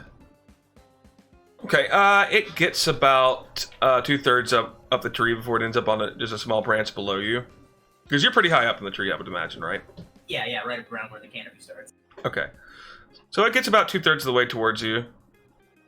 Gets kind of pissed off because it can't get to you, but that's going to be as far as it gets this turn. Because that's going to use its speed. Alright, up next is Bluka. Alright, so I've got this dadgum dog chewing on my arm. Since he's already touching me, I'm gonna shock and grasp his freaking face. Okay, go ahead and roll the attack, or is it, It's touch base, but I rolled a 9. At your armor of 13, doesn't, you try to grab for it, instead you grab the, stake and shock the shit out of the wood that's there, but, doesn't really do anything. If you have a bonus action, you can do that, or you can attempt to get away from the damn thing. Bonus action, I'm going to get away from it. Oh, do you have disengage? Yes. Okay, so you stand up, you're getting up from prone using half of your movement. And, how far away are you going? 'Cause, you've got 20 feet to go. I'm gonna get closer to the fire so I can see. Okay. As you get closer to the fire, you do see that there's also a third wolf. That's not a dire wolf. It's a smaller wolf, but it's the same size as the one that attacked you. There's a third! There's a third! Keep your eyes out for maybe more! Okay. All right. That's the end of your turn. Luca Colton, you are loudly awakened by the piercing scream of Luca getting attacked and then running out of the tent and screaming, "There's a third! There's a third!" What are you doing? No. So yeah, wake up from the piercing scream of suddenly Luca. Suddenly Look Luca. at and then look at the wolf that's basically inside the tent. Yeah, and keep in mind, you are laying down, so you are gonna have to stand up if you get up. I'm aware. Okay. Let's see. I'm assuming we have at least our armor on. So for Good this does whole not. Just getting to sleep in the nude. Oh, He just God. doesn't sleep with armor on. It's hella uncomfortable. Yeah. All right, anyone who's awake and seeing this will see Luca standing up, and then we'll gaze at the wolf and say, "Oh, all right, well, what they got me," and then basically points at it and will cast Guiding Bolt. Wait, are you attacking the one that's in the tent or the dire wolf that you can't see because there's a giant wolf in Inside the the entrance? Okay. Okay, go ahead, and I believe Guiding Bolt is a spell attack, correct? It's a range attack. Okay, go ahead and roll. 17 plus 5, that is a 22. That will hit.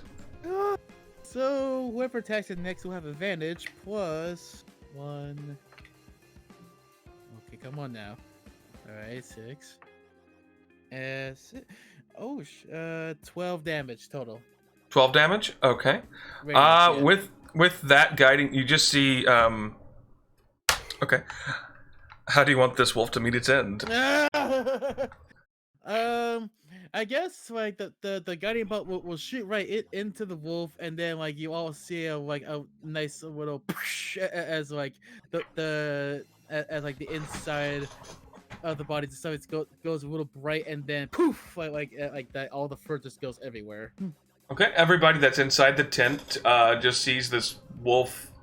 I guess Geddon isn't quite awake yet, so I guess Geddon doesn't see this, but Luca sees this, and I guess Luca sees this from the outside of the tent. You just see this wolf just fucking explode into light. Just...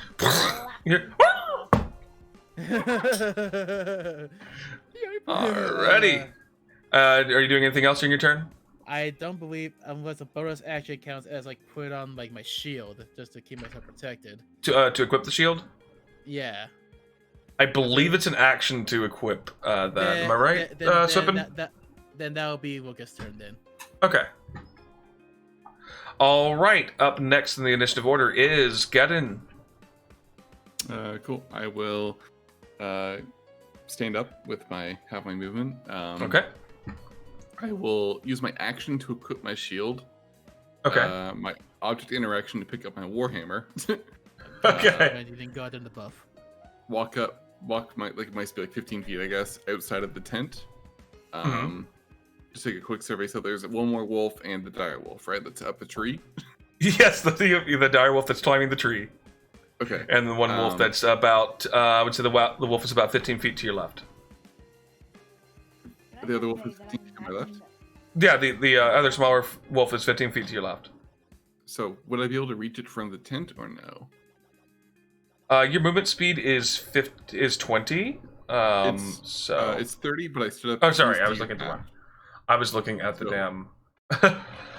If I'm at the tent, would I be able to get to the other wolf? Yeah, well, I'll allow it. Yeah, I don't know why I'm saying I'll allow it. Yes, you'll be able to reach it. Okay, so I'll walk up to melee with it. I use my action to put on my shield, so I'll just use my bonus action to cast Shield of Faith on myself. Okay, you cast Shield of Faith on yourself. Yeah. And that's at the end of your turn? That is. Okay. It is now that wolf's turn. And it is growling at this tiefling that walked up to it. It's very hungry. And it's going to make a bite attack against you. Alright. Alrighty, that is a 12 to hit. That will miss. Okay. The wolf lunges at you, trying to take a bite out of your neck. Instead, it just kind of gets caught on the shield and kind of just stares at you, growling, kind of pissed off that it fucked up the attack. And that will that will end its turn for now. And that wolf is dead. It is now at the top of the initiative order again with Letty. So there's one wolf menacing Geddon, and one wolf trying to climb its way up to you. Because you kind of put an arrow in its haunch. Is there a way that I could maneuver myself, possibly just by jumping off of the branch I'm on, to get the dire wolf and the wolf that Geddon's fighting in a line? Let's see. How much of it do you have? 30 feet. Now, do you have to have them as in, like, they have to be away from you, or could it go wolf, you, wolf? No. Because there's no way. How within how far from each other? 30 feet. 30 feet. If you jump off of the tree towards the right and line it up, the only thing is you're gonna have Geddon in that path too.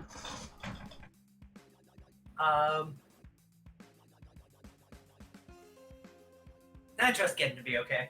Yeah, that's what's gonna happen. Letty is like just heat of the moment, seeing the wolf climbing the tree, trying to get to her, is gonna like acrobat vault off of the branch she's on and try to land behind her. Okay. Give me either an acrobatics check then. And it's 11.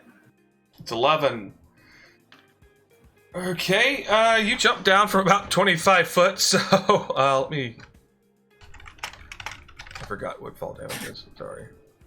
I feel like it's spraying something. Oh well. Let's see, it's... 1d6 for every 10 feet. Okay. There's 11, you don't really succeed that fall. So you're going to take 1d6 for every 10, so that was 25, so we'll just do 2d6. Okay, so you take 6 bludgeoning damage, and you are now prone. I can do this from prone, so that's okay. Okay. All right, so what are you doing? Here we go. Landing prone, not entirely as intended, but you know what? That actually works. She's gonna look up, and Gen's gonna see for a moment. She's got like Jurassic Park raptor eye, looks straight past him, like lining things up, and then her mouth just opens and blah, breath weapon comes out. Okay. So lightning arcs out of her mouth. Everybody makes a Dex save, DC 10. Okay. Everyone, oh no. Well, everybody in that line, which would be the direwolf, Geddon, and the wolf, if you could all make dexterity saving throws. So I guess, Geddon, if you go and make your saving throw, I'll go ahead and make That's the wolves. 3. Okay. Go ahead and roll damage for me also. Letty. Oh my god, minimum damage 2. Wait, you rolled 2? I rolled 2 ones. Oh no! Okay, so you take the full damage of 2 electricity damage. Oh, lightning? Okay. Yeah, lightning damage. Let's see, does the wolf make its dex save? What's the DC on the save? Sorry. 10. 10? Okay. Okay, direwolf saves, so it takes 1 damage. That's still better than 0. Yep. And then the other wolf that's menacing fails its save. Wait, hold on. No. Modifiers exist. It also passes its save, so it takes 1 damage. Does that end your turn? Well, since I'm knocked prone, I believe I would need movement to get up, so I can't do that right now. So yes, that is the end of my turn. Okay. Let's see if so lightning shoots forth from your jaw, but you're kind of coughing because you landed on your face. So Yeah. instead of electricity just kind of going out, it's like and it Gadden, you would describe it as a little bit too much static electricity. So it kind of felt like that. You just, you rubbed your hand on your shirt a little bit too much, then touched something metal, and you're like, no, okay. Alrighty, that is it for your turn. That is now the dire wolf's turn, which sees that you're on the ground and says, maybe I can get this. I guess technically that wolf was in the air, but I'm just going to go with it. So it's going to jump down. I'm going to make it roll acrobatics, which I think is dex. Please also fail and go prone. That'll be hilarious. Well, it rolled a 9, so it lands and it just in there, and it takes 9 points of damage from the fall. Oh my god, I got off easy. It's 1d6 for every 10 feet you fall. I'm going to consider this basically damage I did on my turn by having landed up there in the first one. There we go. Now, it is still within 5 feet of you, so it is going to attempt to bite you from the ground, because it's very pissed off right now. Lying on the ground looking at each other and go like, I'm going to give it disadvantage because it is laying prone. So, let's see here.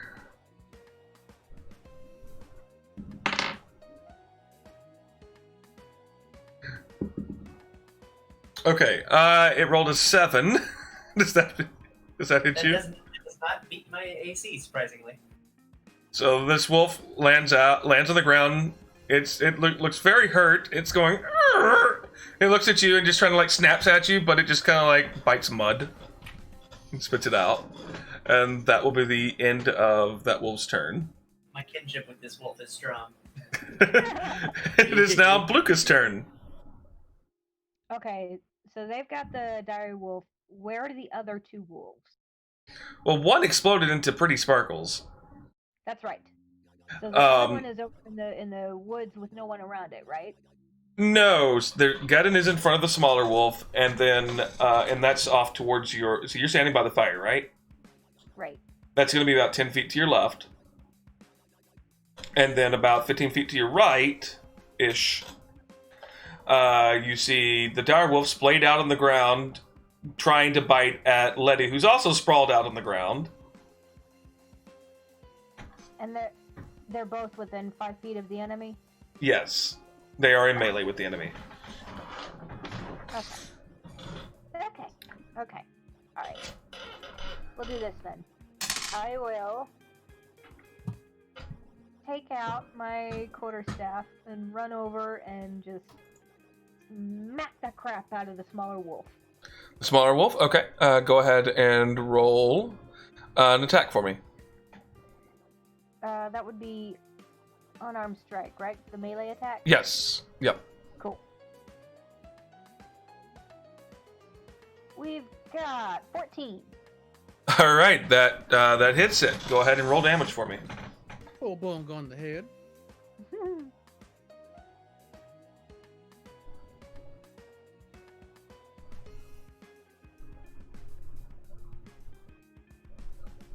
Ow. Work for me here. Come on. Remind me again, is that a D20? The damage? No. For unarmed strike, it's not popping up on the. Look here real quick. It should be just if you click where it says +2, it'll roll for you. Oh, wait, that's hit. Never mind. Click where it says bludgeoning there. Yeah, it just says +1. It doesn't tell me which dice to use. Then I think your unarmed strike is just 1 damage. Frick! Yeah. Well, it's unless the staff has its own add to it, but. Where did you? Yeah, quarterstaffs are 1d6 plus strength, I believe. Okay, so roll 1d6 and add your strength modifier, which is 0. So just roll 1d6.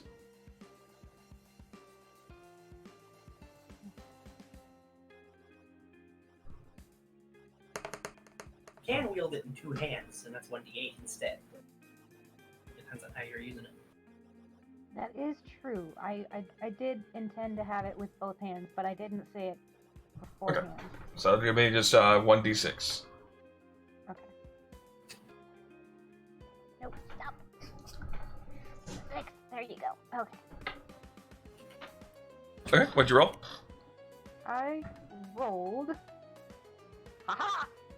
6 plus 1 is 7. Okay. Alrighty. Whack! You smack the literal crap out of this wolf, and it's looking very, very upset, very angry, and very bruised. You're pretty sure you felt several bones crack with that attack there. Do you? Is that the end of your turn?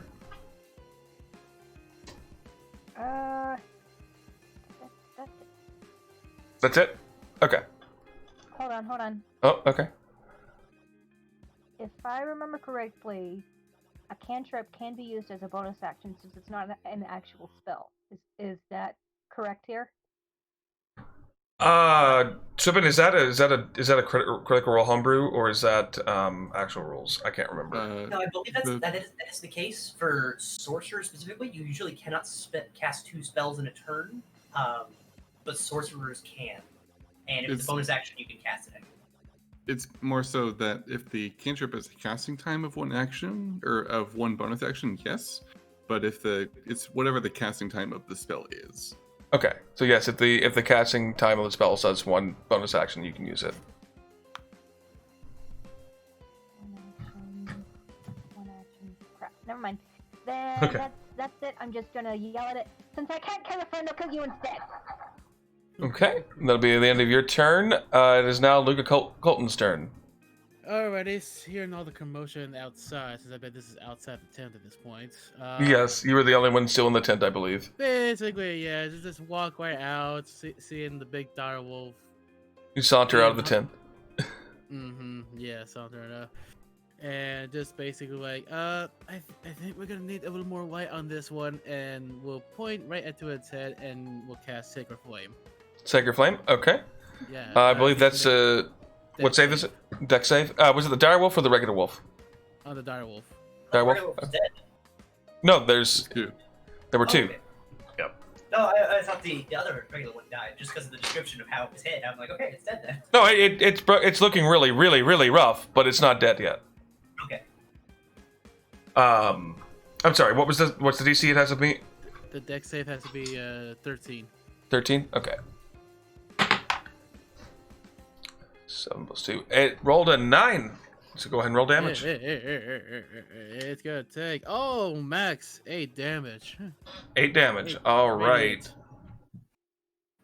Alrighty. And this is a Sacred Flame, correct? Yeah. Okay. So from the dire wolf's body, which is still splayed out on the ground,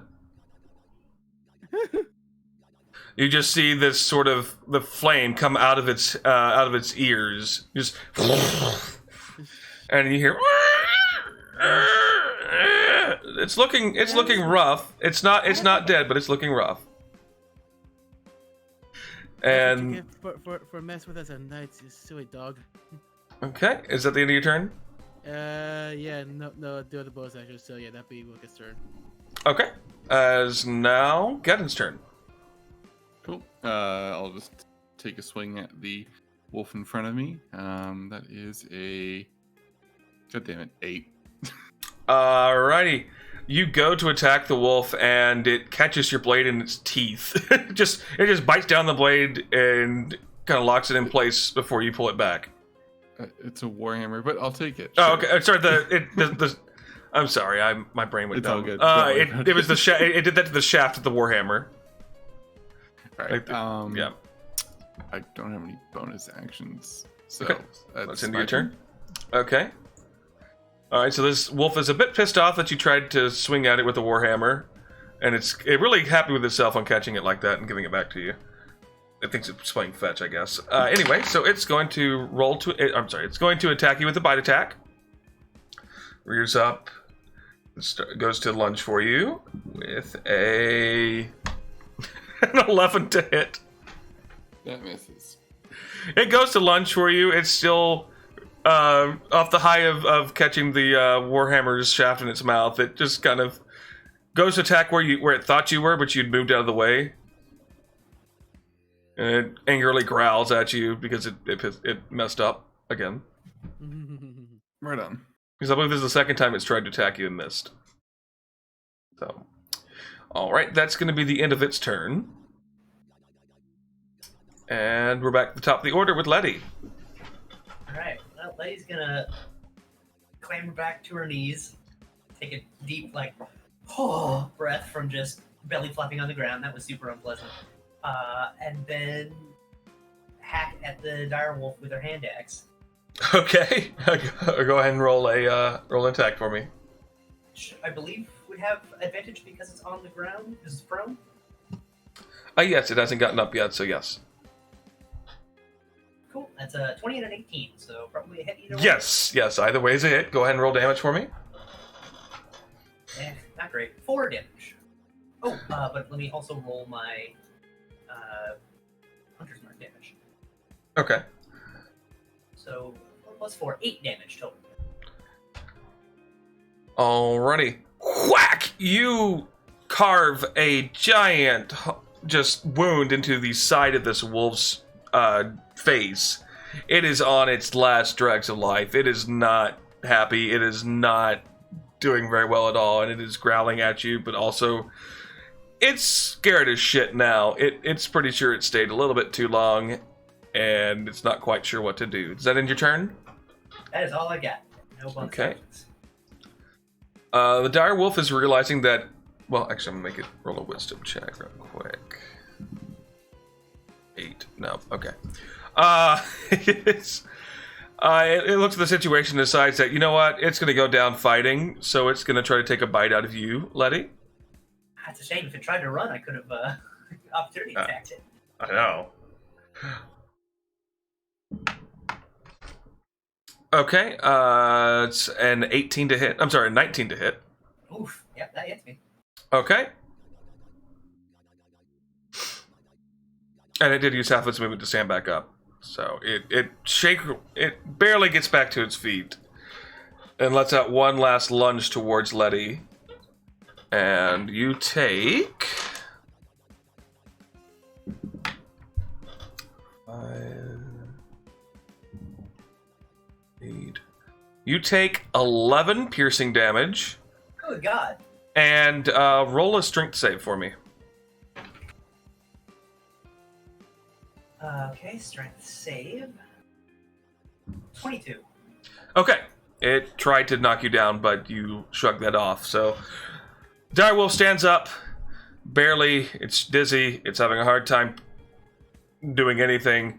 But it smells you. It looks right at you. And it just makes a giant lunge towards you. And catches you right on the shoulder, digging its fangs deeply into your shoulder, and you feel that bite, and you barely manage to keep yourself from falling over from the sheer weight of this gigantic ass wolf bearing all of its weight and fury onto you.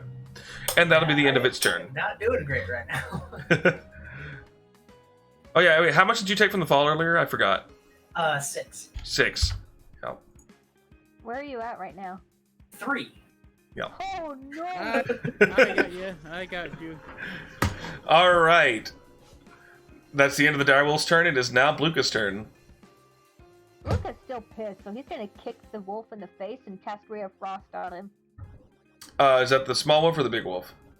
The small one. The one Okay. who's still beating on Okay. the stick. All right, you said Ray of Frost. And that is going to be... Is it a DC? Okay, it's a hit. Okay. Yeah, that hits. Its armor class is 13, so that hits. Go ahead and roll damage. 7! 7 points of damage. Alrighty. So, how does it mean its end? Yeah. When I kick it in the face, you get like this... You know how if you jump in the puddles, you get a splash of water, and if you kick it in one direction, it sprays that way? Yeah. when I kick it in the face, the icicles spray backwards like little spikes, and then once it's completely frozen, it shatters. Okay. So you go and kick the wolf, and this ray of frost just sprays forth from your foot, covering the wolf, and as it sees the ice, it realizes, oh no, well fuck. And you just hear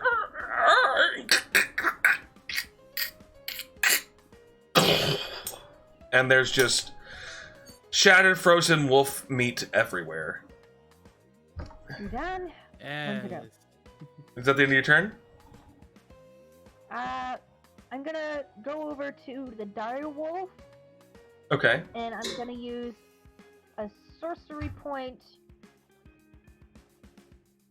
to Are you using a quickening spell?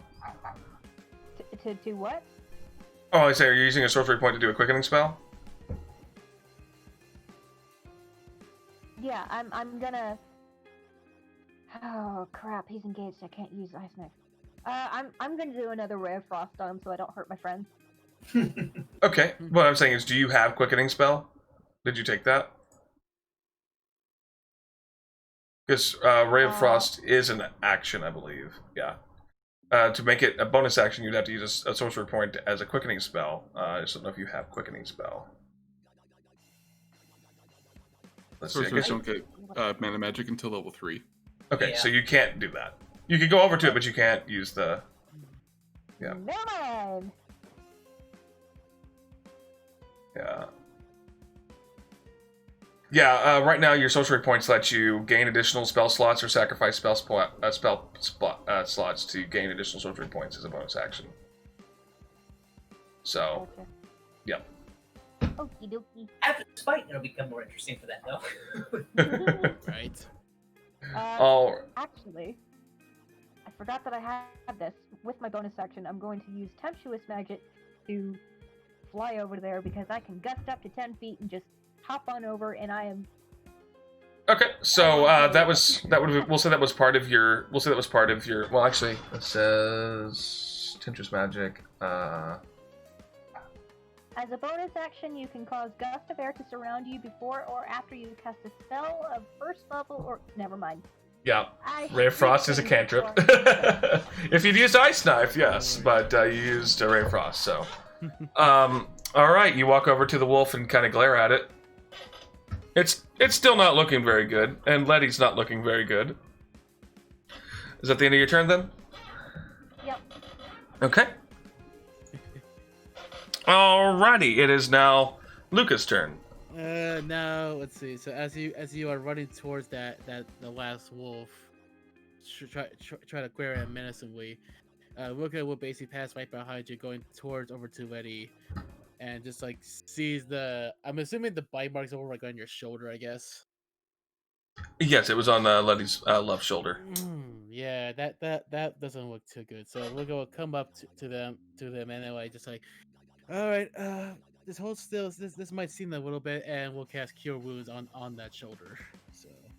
Okay, how much does Letty heal? 1d8 plus 3. Let's see how much it is. Okay. You'll heal for 6. 6? Alrighty. Go ahead and mark that down. Yes. Okay. Is that the end of your turn? That'll be Luca's turn. Okay. It is now Geddon's turn. You were kind of covered in frozen wolf flesh. Great. Love it. Is the direwolf still up, or? Yes, the direwolf is still up.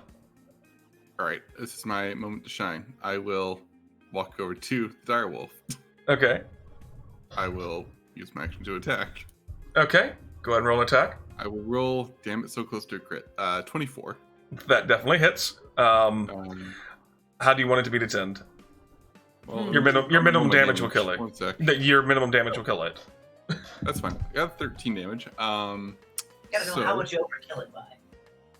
12. I will It had 1 HP. do a Oh, non-lethal. really? Close. I will do a non-lethal takedown. Non-lethal? Yep. And just kind of hit it with the minimum force required to render it unconscious. Okay, there is now an unconscious dire wolf in the middle of your camp. And with that, combat has ended. Is it over? Is it dead? Nope, not dead. Just sleeping. Why? I mean, it just attacked us for out of need for food. It's not like it's evil. Trust me, if it was attacking out of some other motivation, it'd be dead by now. I start to take out some rope and hog tie it so I can drag it out into the woods. Okay. Make a dexterity Oh, check. catch and release. I can't fight that. I can't fight that, but I want to so badly. Oh. Go ahead and roll a dexterity check on that. For the rope? Yes, for the rope. Sure. 13. Okay, easy enough. You hog tie it. You've done this before, I believe. All right, and so you're just gonna drag it out into the woods and release it. Yep. I'll just All like, right. leave it. I'll maybe try to like cover it with some leaves so some random predator doesn't just take it out. But you know. Okay. All right. Okay. You leave an unconscious wolf in the woods. Yep. All right. Well, Yeah. that's an I interesting way to understand why you end. did it, but the next time it comes over, I'm killing that thing. Between me and it, I'll always choose me. Do what you want. All right. So, you guys, I guess we'll go back to sleep. Who's taking your third watch? I'm up now. I'm not going back to sleep. Okay. Okay. Do me a favor and go ahead and roll perception as everybody else goes back to sleep.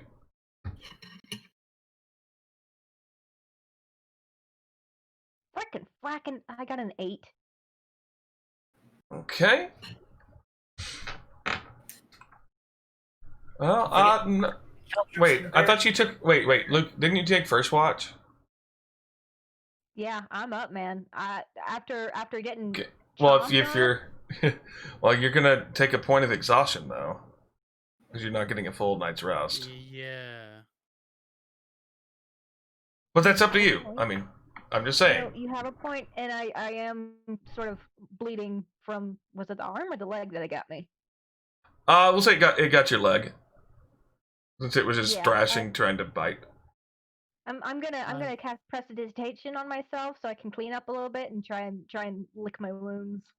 Okay, so you are okay. So I'll then just- how much damage did you take? I'm. you took 5. How much did I take? I took 5. Yeah, I'm down to 9 points. I'll put 5 points of lay on hands into you, and I'll say, I got this one. Thank you. Take a rest. Okay, I'll go take, ahead and go I'll ahead. take this watch. Okay, go ahead and make a perception check. Okay. That's a 9. Okay.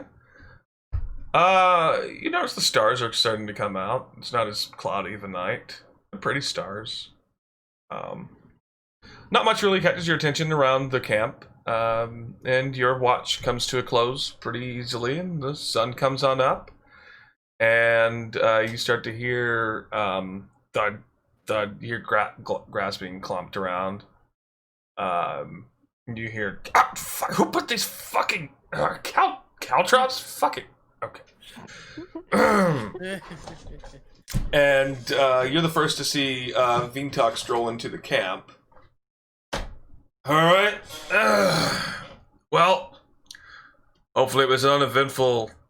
And let's see. I want to see if he notices the wolf The remains Hogtog everywhere. direwolf and Well, the hogtog direwolf is out in the is in the wolves in the opposite direction from where he came, so he did. Oh, There's a okay. chance. Yeah.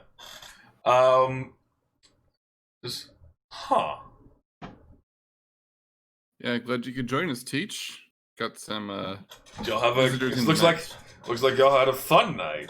I'm proud. Good job. Glad you aren't dead. Yeah. You pass. Have you checked on any of the other like classes at all, or Why would I check on those classes? You're my class. in case the students are, you know what, whatever. You get the idea that your class is the only one that has to do this. Oh, because he's just an asshole. But it's also he wants to teach you how to survive in the wilderness Of course. and how to properly not get murdered by wolves, which he didn't expect there to be a wolf attack, but he's happy that you survived and very, very proud of you. great. Your approval means the world to me. Should we pack up then? You realize he's not smart enough to realize that's sarcasm. He thinks you mean that genuinely. All right. It feels good to say, so all good. All right, back to the dorm and then to classes. And Red One, you might want to clean up. You're covered in wolf chunks. I didn't clean up during my what? Okay. I'll just brush off. You sat stoically staring at it in the darkness. I cast prestidigitation on him so he cleans up. Magically, the wolf chunks are removed from your body. It's a shower. And y'all walk back all to around. That's my favorite. And y'all watch. Y'all walk back to your dorm. You guys are gonna take those wolves, or Well, there was only one wolf that's body wasn't exploded. The first one True. exploded into sparkles. The second one exploded into frozen wolf flesh, and you got a So shower I of feel it. like Yeah, popsicles, meat. The first no one popped wolf callback. into wolf fur. gotcha. So there's Never not mind. much you can harvest. The only one you could have harvested would have been the dire wolf, but you kind of hogtied it and put it in the woods. I also would have cut its bonds after I the Cut its the what? rope was literally the rope was just to make it easier to drag, so I would have untied it before I left. Oh, okay. I thought you were saying you were going to take a bit of its fur. That's a trophy. If you dock the wolf's tail. Okay. Oh no. No, that's mean. Oh, Nope. Yeah, I mean, As someone who works at a veterinary clinic, do not dock tails. Anyone. That was a yeah. joke I made, but please, do not. Anyway, so, you make your way back to the dorm, and we're going to take about a 5-minute break, okay? okay. And y'all prepare. Alrighty. We'll say go ahead and select your level 3 stuff. Okay. Oh, all right. And go ahead and level to level 3. So powerful. I don't plan on making the early levels like a drudge to get through. I mean, you'll survive the wolf attack. I think that's kind of a milestone. That makes sense to me. So we'll meet back at approximately, I will say 5:10 p.m. Central Standard Time. Okay. Obviously, yeah. Come on, puppies, let's go outside. Come on. And for you all, we'll have some creeping motivation.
Yeah. Yes.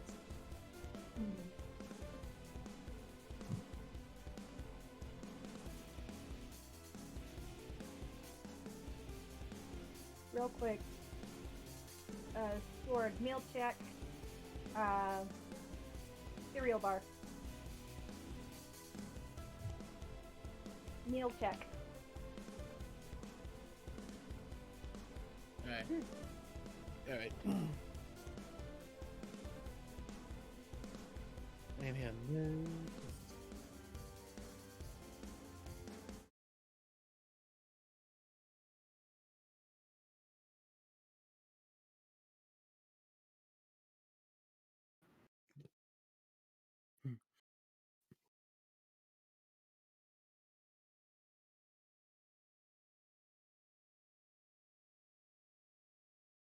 I am.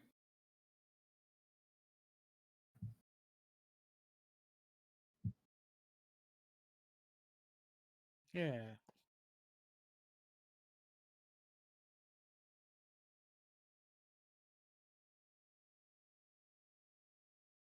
Yes. Yes, I would. Yes, I'd be that's sort of the good shit, and yeah, it was just seeing them like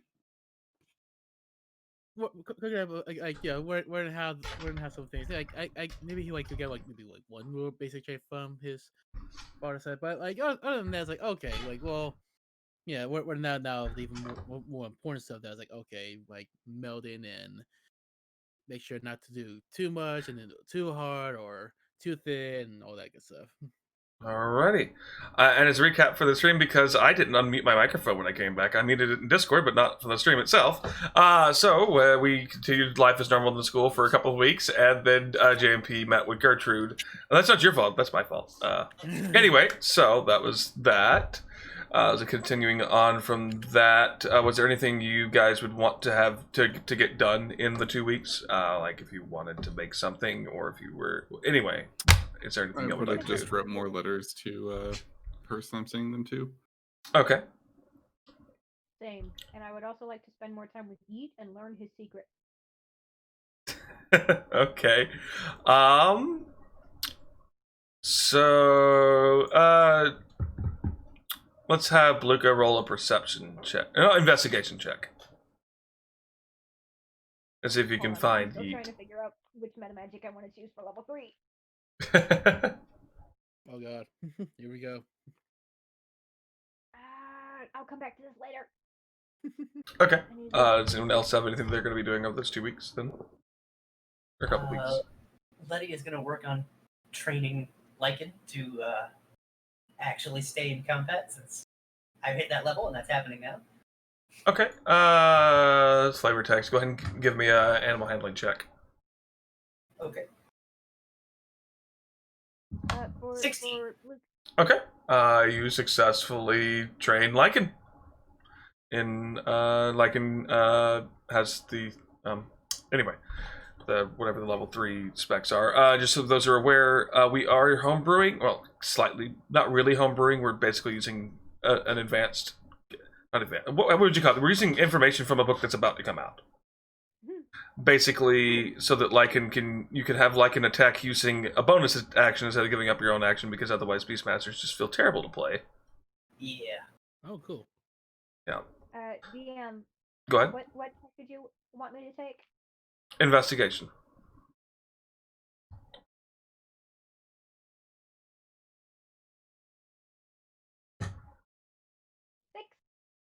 Six. 6?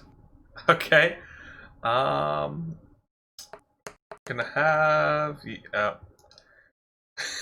I was like, I'm gonna have Yeet at least do a stealth check on that.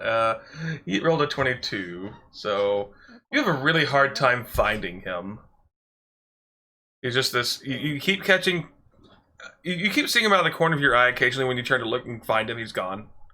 He's just very, very elusive. What do you love? It's true. So the week's end, and you come into class, and Vintok is actually already there. He beat you to... Oh, is that your HP? Not mine. Rolling for the spiders. Okay. So you all enter the classroom, and Vintok is already there. And he says, "All right, class, it's almost time for midterms. And this, we are going to have a series of tests this year. Of course, we're going to do the stupid paper tests. I can barely read them anyway. Paper tests, and then we do practical. The practical, you will be going into a dungeon that we have designed for you. So be prepared for that. And I've also been told that the class that clears the dungeon in the fastest time safely, they will take points off if anyone gets hurt, and you will fail if anyone dies. For obvious reasons. Wait, the rest of us will fail, or just the person who dies will fail? Your entire class will fail if anyone dies. Because you will have failed as a party. We are in the business of training parties of adventurers. Anyway. So there is a slight competition to this, and the class that clears fastest will get a surprise. What that is, I don't know yet. They don't tell me these things because they say, Vintok, you can't keep a secret. I say, hey, Vintok, I keep all secrets. Fuck you. Anyway. So, the paper test will start next week, and then the practical will be at the end of the week after next. So 2 weeks from now, then anyway, whatever the fuck.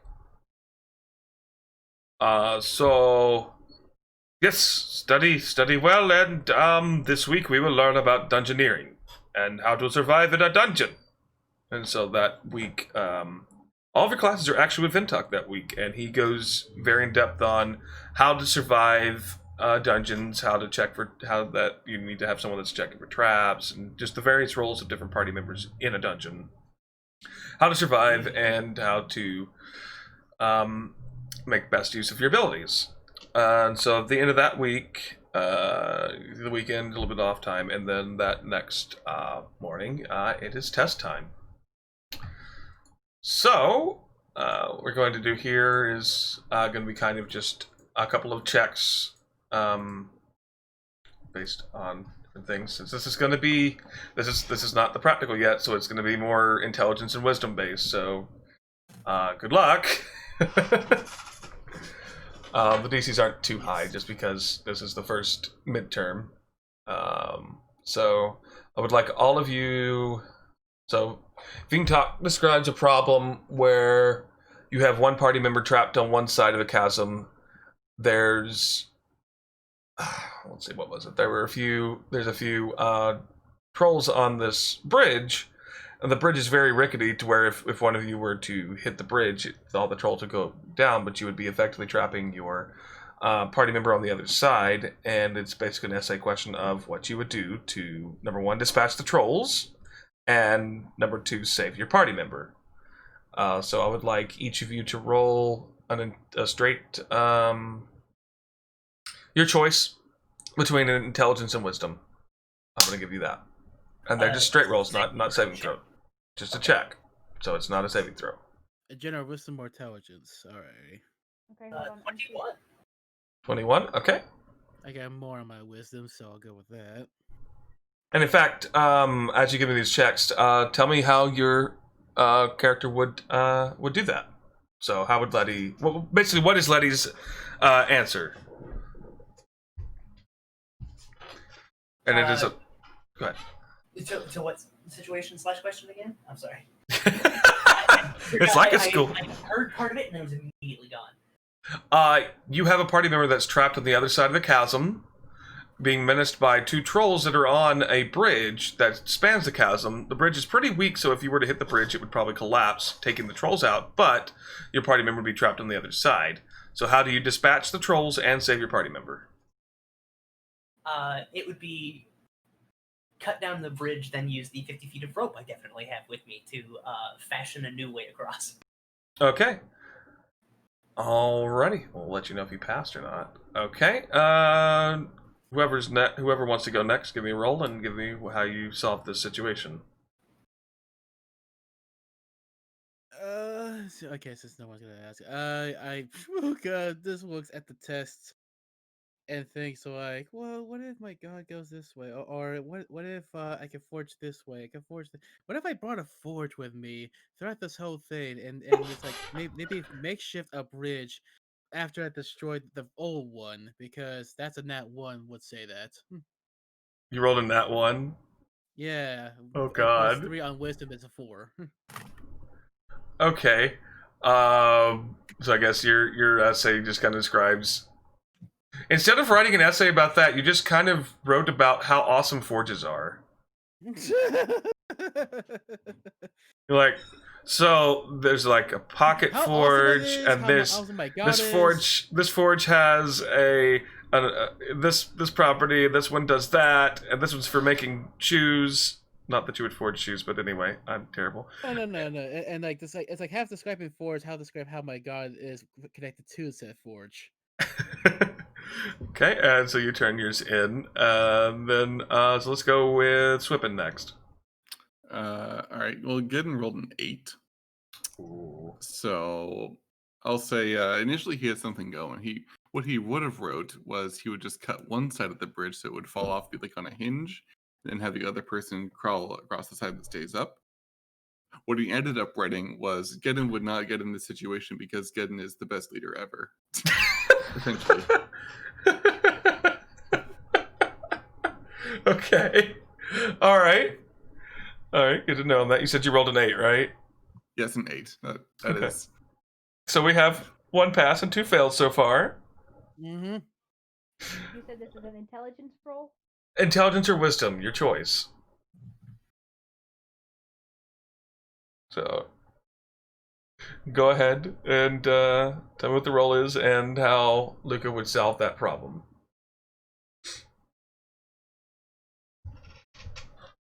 The roll is a 15, Okay. and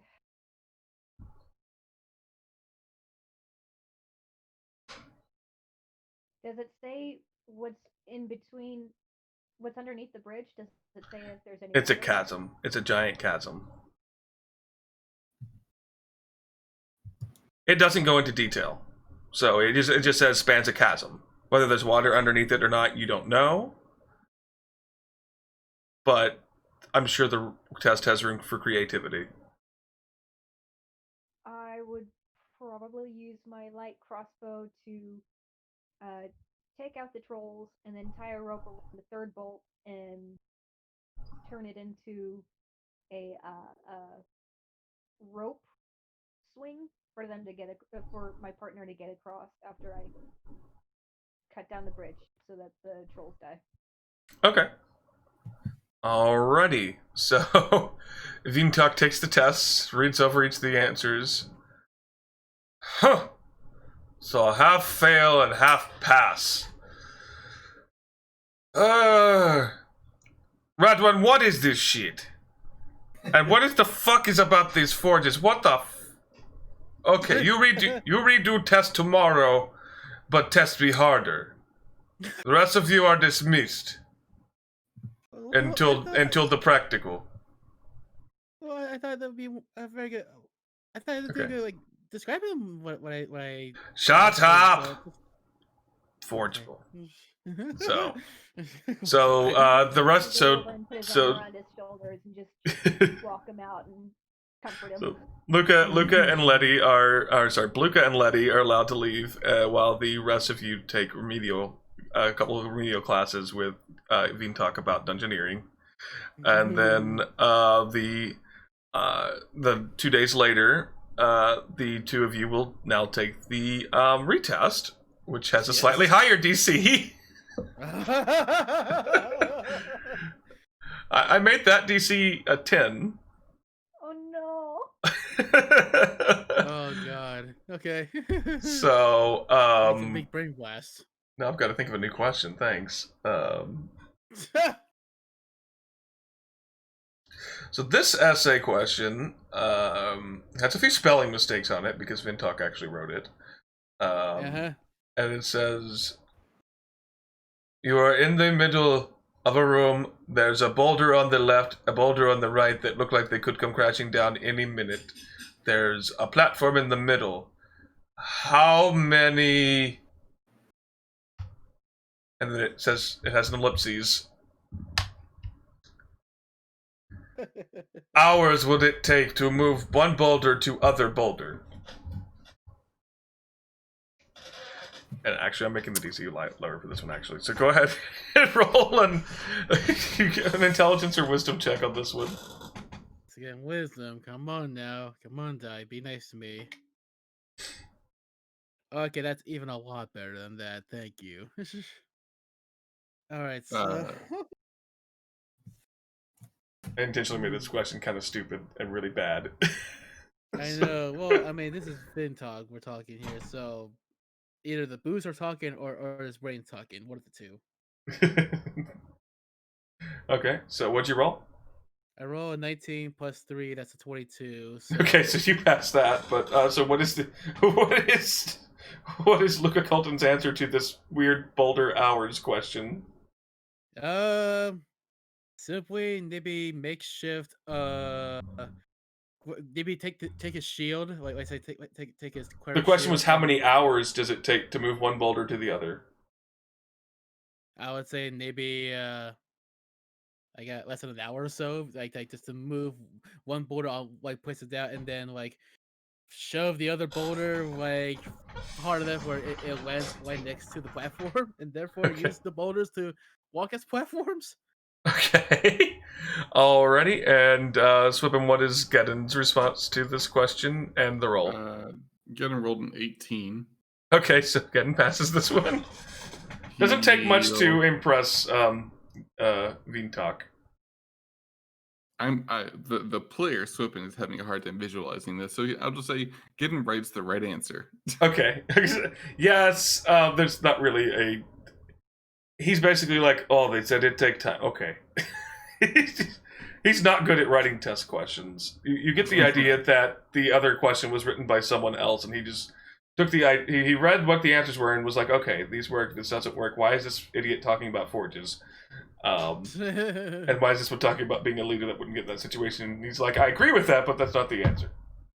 So, finally, you all passed the written portion of the exam. You had a few like math tests and other stuff, but we'll say y'all passed them pretty well, because I don't think any of you have negatives to intelligence or... Oh, no, that's been talked. No. Yeah. So, y'all all pass your other subjects pretty easily. Luca Colton gets high marks in history. Let's see. Luca gets high marks in PE because of the athletics. Same with Gavin. Then, let's see. Wait, my phone Letty, broke up. you got high marks in PE. You get basically PE. You got high marks in PE. I find that ironic for me. I know, right? Actually, you, Letty, and Gedden get high marks in that. Letty also gets high marks in the survival course. Hooray! Yay! So, We're alive. as it gets closer to the date of the midterm, that's where we'll pick up next month. Yeah, Cool. So we're done for the day. Thank y'all for putting up with my bullshit. No, that's fine. That's good. I hope you enjoyed the first... Say again? Yeah. Yeah, hope y'all enjoyed. And I enjoyed this. yeah, so we're planning... yeah, thank you for letting me. We're planning to run this once a month because I take a while to prepare everything, and then I don't prepare enough either anyway. But we'll be better next time. We will hopefully actually have a dungeon map for next time, because I think I'm going to look into buying a map-making software to do that. I'll just say, like, I'll probably have to message it, because I went through a Hubble bundle on, like, dungeon maps and sorts, but I gotta double check, make sure it's either D&D or Pathfinder, so I'll double check where that at. Cool. outside of that, I guess we'll see everybody the first Sunday of next month, which would be October 4th. October 4th will be our next session at 3 p.m. Central Time, and we may have a transfer student. Sweet. So, everyone take care, and we'll see you then.